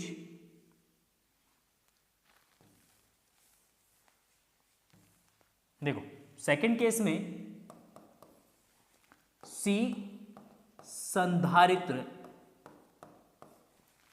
के सिरों के बीच नई विभवांतर, ठीक, क्या हो जाएगा भाई, V डैश। तो V dash is equal to आपका जाएगा that is V upon K। क्या जाएगा, क्योंकि बैटरी डिस्कनेक्टेड है, बैटरी को हटा दिया गया है, इसलिए पोटेंशियल K टाइम से रिड्यूस हो जाएगा। अगर होता क्या, अगर बैटरी कनेक्टेड होता तो उस केस में जो पोटेंशियल है बेटा वो पोटेंशियल आपका K टाइम्स इंक्रीज हो जाता। अब इसका पोटेंशियल है V डैश, अब इसका पोटेंशियल V से कितना हो गया भाई, V डैश हो गया, इसका पोटेंशियल है V, ये K टाइम्स रिड्यूस हो, ये अभी हाई पोटेंशियल पे है। तो चार्ज का क्या होगा, फिर से रिडिस्ट्रीब्यूशन होगा, चार्ज हायर पोटेंशियल से लोअर पोटेंशियल की तरफ फ्लो होगा। चार्ज जो है वो हायर पोटेंशियल से किसकी तरफ फ्लो होगा, लोअर पोटेंशियल की तरफ। तो चार्ज का रिडिस्ट्रीब्यूशन होगा। चार्ज का रिडिस्ट्रीब्यूशन तब तक होगा जब तक दोनों का जो पोटेंशियल है वो सेम नहीं हो जाता, जिसको हम ओवरनिस्ट विभव बोलते हैं। तो जब चार्ज का रिडिस्ट्रीब्यूशन होगा पोटेंशियल इक्वल हो जाएगा, तो पोटेंशियल जब इक्वल होगा तो उस केस में दोनों का पोटेंशियल कितना होगा वो आपको यहां पे निकालना। तो पूछ रहा है संयोजन के बीच अंतिम विभवांतर कितना होगा। तो संयोजन के बीच अंतिम विभवांतर अगर हम यहां पे निकालते हैं तो उसको हम बोलेंगे उभयनिष्ठ विभव। तो दोनों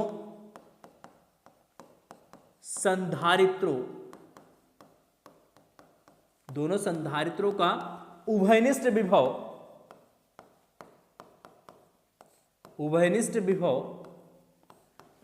देखो क्या होगा उभयनिष्ठ विभव। तो इसका फॉर्मूला होता है V, अब इसको V इक्विवेलेंट ले लो या VC ले लो, कुछ V इक्विवेलेंट ले लो, ठीक। तो ये आपका आ जाएगा V1 C1 plus V2 C2 divided by C1 plus C2। देखो वैल्यू रिप्लेस कर देने यहाँ पे, ठीक। तो फर्स्ट कैपेसिटर की पोटेंशियल V है, उसकी कैपेसिटी है 2C plus second potential that is V by K, C आपका that is K times of C divided by C1 plus C2, तो 2C प्लस KC, क्योंकि इसकी कैपेसिटी 2C है, इसकी कैपेसिटी कितना है, इसकी कैपेसिटी आपका यहां पे लिखा हमने KC। ठीक हो गया, क्लियर है, क्लियर है, चलिए बहुत बढ़िया। अब यहां पे K से तो K कैंसिल हो जाएगा, ठीक है छोड़ दो। तो ये आपका जाएगा यहां पे 2CV, ये आपका जाएगा प्लस का CV डिवाइडेड बाय ये आपका जाएगा C कॉमन ले लेंगे इसमें से, तो 2 प्लस K हो जाएगा, CV प्लस 2CV, तो आपका जाएगा 3CB, तो 3CB divide by C 2 plus K, C से C कैंसिल हो जाएगा, तो ये आपका 3B divided by 2 plus K आ जाएगा, ठीक।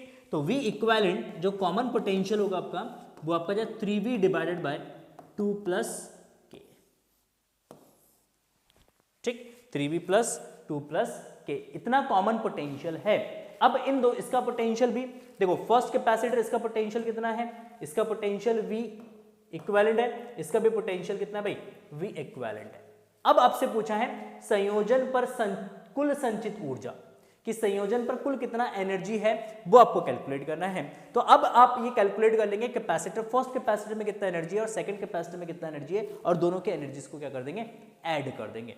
तो यहां पे संयोजन की कुल ऊर्जा जो है, संयोजन की कुल ऊर्जा देखो, संयोजन की कुल ऊर्जा, संयोजन की कुल ऊर्जा that is U is equal to U1 first capacitor की एनर्जी प्लस सेकेंड कैपेसिटर की एनर्जी। तो फर्स्ट कैपेसिटर की energy 1/2 2C into V equivalent का स्क्वायर, सेकेंड कैपेसिटर की energy 1/2 KC into V equivalent का स्क्वायर। देखो 1/2 V इक्विवेलेंट कॉमन है, common ले लो, तो 1/2 V इक्विवेलेंट का स्क्वायर इंटू C कॉमन आ जाएगा, तो यहाँ पे बचेगा आपका 2 और यहाँ पे बचेगा आपका K। देखो अब V इक्विवेलेंट का वैल्यू यहाँ पे रिप्लेस कर देंगे, V इक्विवेलेंट का वैल्यू यहाँ पे रिप्लेस कर देंगे, ठीक। कॉमन पोटेंशियल कितना है उसका वैल्यू रिप्लेस कर देंगे यहाँ पे, तो ये आपका जो 1/2 कॉमन पोटेंशियल है 3V divide by K plus 2 का square into C into 2 plus K।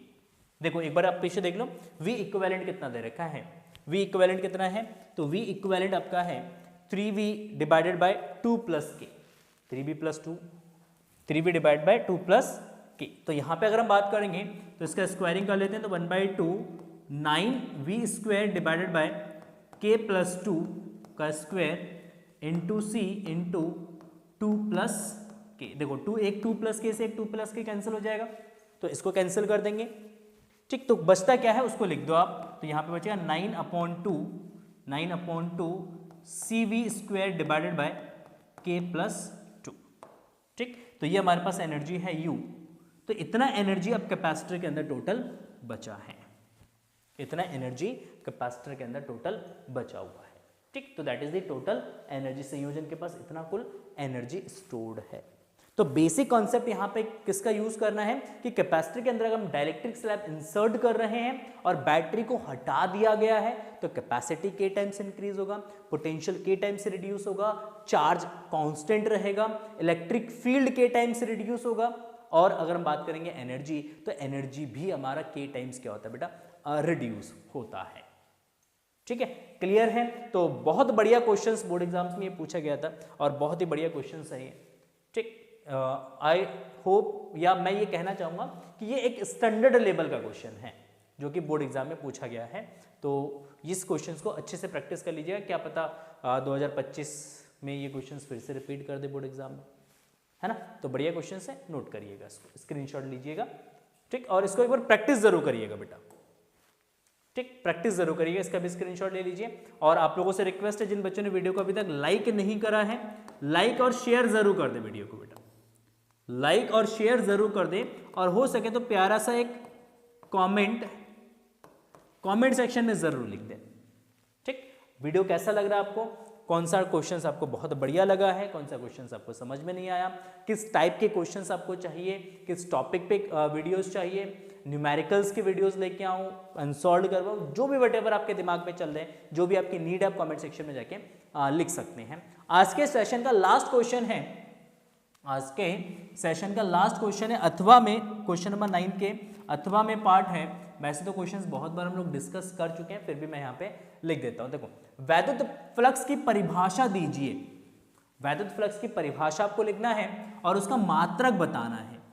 ठीक, गाउस के नियम की सहायता से एक समान आवेशित पतले गोलीय खोल के बाहर वैद्युत क्षेत्र की तीव्रता का सूत्र स्थापित कीजिए। 5 नंबर का क्वेश्चन, बहुत सिंपल क्वेश्चन है, मतलब संधारित्र वाले क्वेश्चन के कंपैरिजन में अगर हम इसको करते हैं तो ये बहुत इजी है। आप इस क्वेश्चन को करेंगे तो कहीं भी नंबर्स कटने के चांस नहीं होंगे। न्यूमेरिकल्स में अगर कहीं थोड़ा बहुत मिस्टेक हो गया तो पूरा क्वेश्चन आपका कट जाएगा। ठीक है, तो जब भी आप क्वेश्चंस करते हैं ना, तो क्वेश्चंस को सिलेक्ट भी करना आना चाहिए आपको कि कौन सा क्वेश्चंस इजी है और कौन से क्वेश्चंस को मुझे करना चाहिए। ठीक है, तो चलिए बात करते हैं वैद्युत फ्लक्स की। किसकी बात करते हैं? वैद्युत फ्लक्स।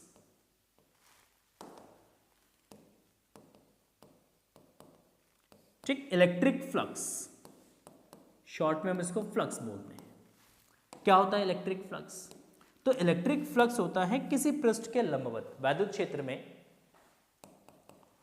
ऐसे लिखते हैं, वैद्युत क्षेत्र में स्थित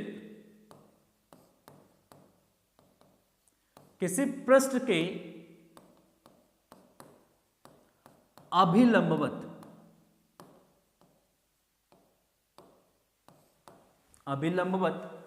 गुजरने वाली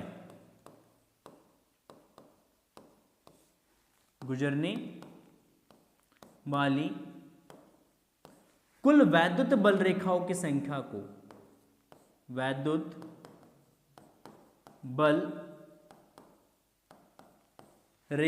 की संख्या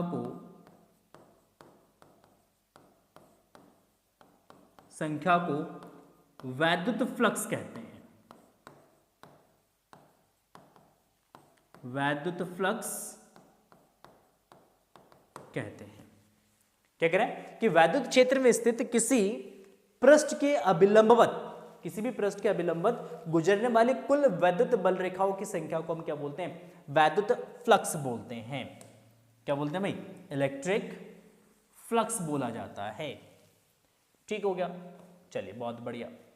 ठीक, जैसे मान लें एक इलेक्ट्रिक फील्ड है और इस इलेक्ट्रिक फील्ड में अगर कोई पृष्ठ आपका है, अभिलंबवत पृष्ठ है, ये एक अभिलंबवत पृष्ठ है, तो इस अभिलंबवत पृष्ठ से कुल कितनी विद्युत बल रेखाएं निकल रही हैं, इस विद्युत बल रेखाओं की संख्या को ही हम सिंपली क्या बोलेंगे? इस विद्युत बल रेखाओं की संख्या को ही हम सिंपली क्या बोलेंगे? इलेक्ट्रिक फ्लक्स बोलेंगे। तो वैद्युत फ्लक्स का सूत्र जो होता है, वैद्युत फ्लक्स फाई बराबर होता है बेटा E इंटू ए। क्या होगा? वैद्युत फ्लक्स फाई बराबर E इंटू ए। E जो है वो वैद्युत क्षेत्र है और E जो है यहाँ पे पृष्ठीय क्षेत्रफल है। ठीक, नाउ नेक्स्ट हम बात करते हैं, यदि पृष्ठ तथा वैद्युत क्षेत्र थीटा कोण पर है। ठीक, अगर पृष्ठ और वैद्युत क्षेत्र क्या है, थीटा कोण पर है, ये तथा है, तो उस केस में वैद्युत फ्लक्स हो जाएगा phi is equal to that is E A cos theta, और इसको हम लिखेंगे ई ए या ई डॉट ए। तो उस केस में वैद्युत फ्लक्स हो जाएगा ई डॉट ए। क्या कह रहा है, ये कह रहा है कि मान लो एक हमारे पास ये एक पृष्ठ है और मान लेते हैं इसका इलेक्ट्रिक फील्ड इस डायरेक्शन में है और एरिया वेक्टर इसके लंबवत बाहर की तरफ होगा। ये कोण कितना है मान लेते हैं, थीटा है। तो उस केस में इस पृष्ठ से कितना फ्लक्स निकलेगा, तो इस पृष्ठ से निकलेगा phi is equal to E A cos theta is equal to that is E dot A लिखेंगे हम। ठीक, अगर कोई इलेक्ट्रिक फील्ड वेरिएबल है तो उस केस में फ्लक्स लिख सकते हैं integration E dot D A. क्या लिख सकते हैं, ई डॉट डी ए। ठीक, ये हमारा फ्लक्स हो जाएगा। नेक्स्ट आपसे पूछा इसका मात्रक क्या होगा, तो अगर मैं इसके मात्रक की बात करते हैं बेटा, यहीं पे लिख देता हूं मैं मात्रक। तो इसका मात्रक क्या होता है भाई, विद्युत क्षेत्र का होता है न्यूटन पर कूलम इनटू एरिया का होता है मीटर स्क्वायर। तो अब इसको लिखेंगे न्यूटन मीटर स्क्वायर पर कूलम। ठीक, या हम लिख सकते हैं, या आप लिख सकते हैं, देखो विद्युत क्षेत्र का मात्रक वोल्ट पर मीटर होता है इनटू मीटर स्क्वायर। एक मीटर से मीटर कैंसिल हो जाएगा, तो ये वोल्ट मीटर भी लिख सकते हैं हम इसको। ठीक, तो इसका यूनिट न्यूटन मीटर स्क्वायर पर कूलम भी यूज कर सकते हैं या वोल्ट मीटर भी हम यूज करते हैं इसका मात्रक। ठीक, तो ये हो गया विद्युत फ्लक्स, जो कि आपके 2 नंबर का क्वेश्चन यहाँ पे हो सकता है 2 मार्क्स का। तो इतना अगर आप लिख के आते हैं डिटेल में तो आपको डेफिनेटली 2 मार्क्स यहाँ पे क्रेडिट किए जाएंगे। नेक्स्ट हम बात करते हैं कि गाउस के नियम की सहायता से एक समान आवेशित पतले गोलीय खोल के बाहर वैद्युत क्षेत्र की तीव्रता का सूत्र स्थापित करिए। बाहर निकालना, वैद्युत क्षेत्र बाहर निकालना, एक गोलीय कोश है, उस गोलीय कोश के बाहर आपको निकालना है वैद्युत क्षेत्र की तीव्रता। ठीक, तो गोलीय आवेशित गोलीय लिख रहा हूं, गोलीय कोश के कारण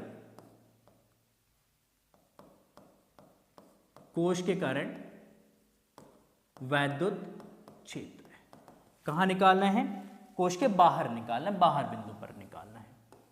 ठीक, कहां पर निकालना है,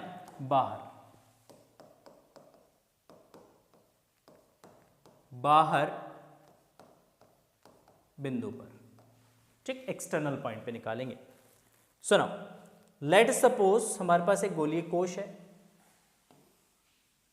ठीक, हमारे पास गोलीय कोश है। ठीक, और इस गोलीय कोश पर मान लेते हैं क्यू आवेश समान रूप से क्या है भाई, वितरित है।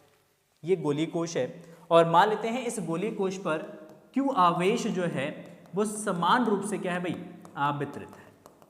ये गोलीय कोश है क्योंकि इस कोश को जितना भी आवेश देंगे वो कहां पे लाई करेगा, वो उसके पृष्ठ पर रहेगा, गोलीय कोश के पृष्ठ पर रहेगा। ठीक, तो यहां पे हम इसका सेंटर कंसीडर कर लेते हैं, ये इसका सेंटर हो गया O, और इसके केंद्र से R दूरी पर, कितने दूरी पर, केंद्र से R दूरी पर मान लेते हैं यहां पे एक बिंदु है P, और इस बिंदु P पर आपको निकालना है वैद्युत क्षेत्र की तीव्रता। तो इस बिंदु P पर वैद्युत क्षेत्र की तीव्रता निकालने के लिए, क्योंकि गॉस थ्योरम है, तो आपको एक गॉसियन सरफेस ड्रॉ करना पड़ेगा। तो यहां पे क्या करते हैं, हम एक गॉसियन सरफेस ड्रॉ कर लेते हैं। एक दूसरा हम क्या करते हैं, एक गॉसियन सरफेस हम यहां पे ड्रॉ कर लेते हैं, जो कहां से पास हो रहा है, जो इस बिंदु P से पास हो रहा है।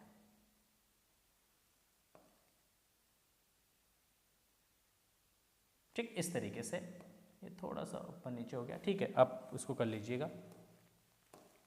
ठीक, तो ये हमारे पास क्या है, गॉसियन सरफेस है। ठीक, जो कहां से पास हो रहा है, इस बिंदु P से पास हो रहा है। इस बिंदु P पर हमें क्या करना है, वैद्युत क्षेत्र की तीव्रता ज्ञात करना है। क्या करना है, वैद्युत क्षेत्र की तीव्रता ज्ञात करना है। तो इसके लिए हमारे पास एक गॉसियन सरफेस है। ठीक, इस गॉसियन सरफेस को हम छोटे छोटे खंडों में बांट सकते हैं। तो हम मान लेते हैं यहाँ पे हमारे पास एक लघुखंड है और इस लघुखंड का जो एरिया है ये हमारा DA है। तो इसका इलेक्ट्रिक फील्ड देखो, ये जो गॉसियन सरफेस है ना, इस गॉसियन सरफेस के अभिलंबत बाहर की तरफ आपका इलेक्ट्रिक फील्ड होगा और यहां पर अगर एक छोटा सा एलिमेंट हम ले लेते हैं तो इस छोटे से एलिमेंट का जो एरिया वेक्टर होगा DA, वो आपका पृष्ठ के लंबवत बाहर की तरफ होगा। E और DA सेम डायरेक्शन में, तो यहाँ पे एंगल जो बनेगा वो आपका 0 डिग्री का बनेगा। ठीक, क्लियर है। तो इस पे आपका टोटल कितना आवेश है भाई, Q आवेश है, और इसकी जो त्रिज्या है मान लेते हैं स्मॉल r है। ठीक, तो मान लेते हैं माना Q आवेश गोलीय कोश पर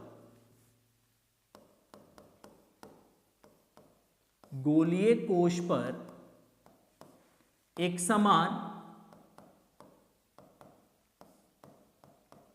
समान रूप में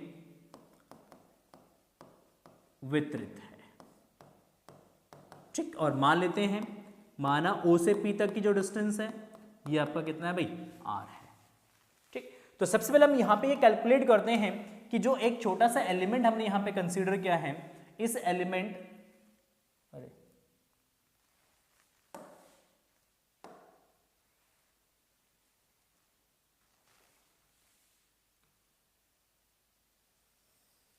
ये पूरा उड़ गया।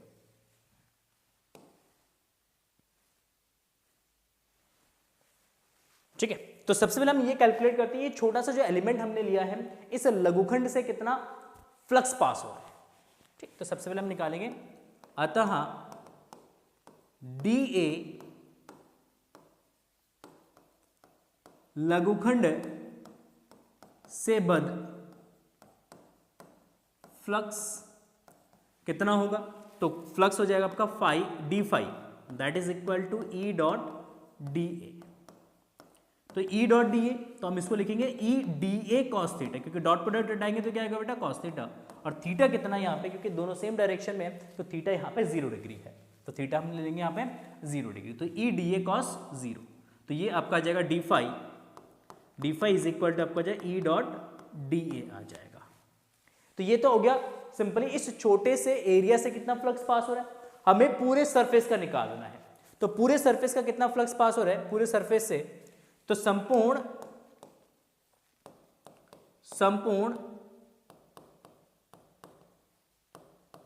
गॉसियन पृष्ठ से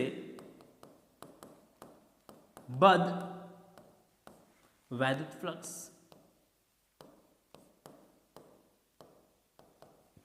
कितना, तो टोटल फ्लक्स हो जाएगा phi, that is integration of D phi को इंटीग्रेट कर दोगे तो integration of E dot DA।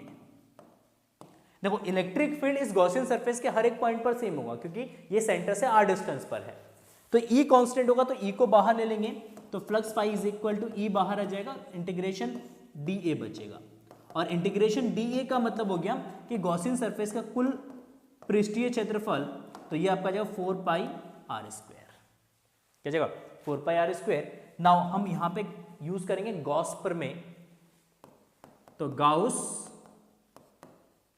के प्रमेय से अगर हम गाउस का प्रमेय यहां पे अप्लाई करते हैं बेटा, तो फ्लक्स हो जाएगा phi, that is Q by epsilon naught, according to Gauss theorem. इस गॉसियन सरफेस के अंदर टोटल कितना आवेश है भाई, Q आवेश है, तो इस गॉसियन सरफेस से टोटल कितना फ्लक्स जाएगा बाहर, तो ये Q बाय एप्सिलॉन नॉट हो जाएगा।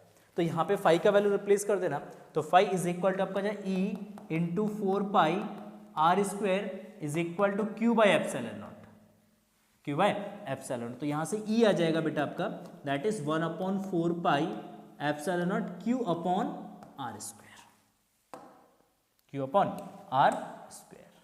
ठीक, तो ये इलेक्ट्रिक फील्ड का फॉर्मूला हो जाएगा बाहरी बिंदु पर, कि इस बिंदु P पर कितना इलेक्ट्रिक फील्ड होगा, तो उसका फॉर्मूला है E is equal to 1/4 pi epsilon naught Q by r square. ठीक, तो इसी के साथ आज के सेशंस को यहीं पे क्या करते हैं बेटा, एंड करते हैं, और ये सैंपल पेपर हमारा खत्म हो चुका है। ठीक, जितने भी 5 मार्क्स के क्वेश्चंस थे वो सारे क्वेश्चंस हम लोगों ने डिस्कस कर लिया है। इसको प्रैक्टिस जरूर करिएगा, जहाँ पे कहीं पे भी अगर आपको लगता है कि समझ में नहीं आया, डाउट्स है, तो आप कमेंट सेक्शन में जाके मेरे से आप पूछ सकते हैं। हर एक बच्चों का जो भी डाउट्स वाले कमेंट्स होते हैं, मैं हमेशा उन कमेंट्स का रिप्लाई देता हूँ। ठीक, जो भी बच्चे क्वेश्चंस पूछते हैं मुझे कमेंट सेक्शन में, मेरे से कमेंट सेक्शन में, तो उन क्वेश्चंस का आंसर मैं देता हूँ आप लोगों को। तो अगर आपके मन में कोई डाउट्स है, कोई क्वेश्चंस है, आप कमेंट सेक्शन में जाके आप पूछ सकते हैं। ठीक, वीडियो कैसा लगा आपको आप कमेंट सेक्शन में बता सकते हैं, और वीडियो पसंद आए तो प्लीज़ वीडियो को लाइक कर देना, अपने दोस्तों के साथ वीडियो को शेयर ज़रूर करिएगा। मिलते हैं नेक्स्ट वीडियो में, तब तक के लिए thank you and so much and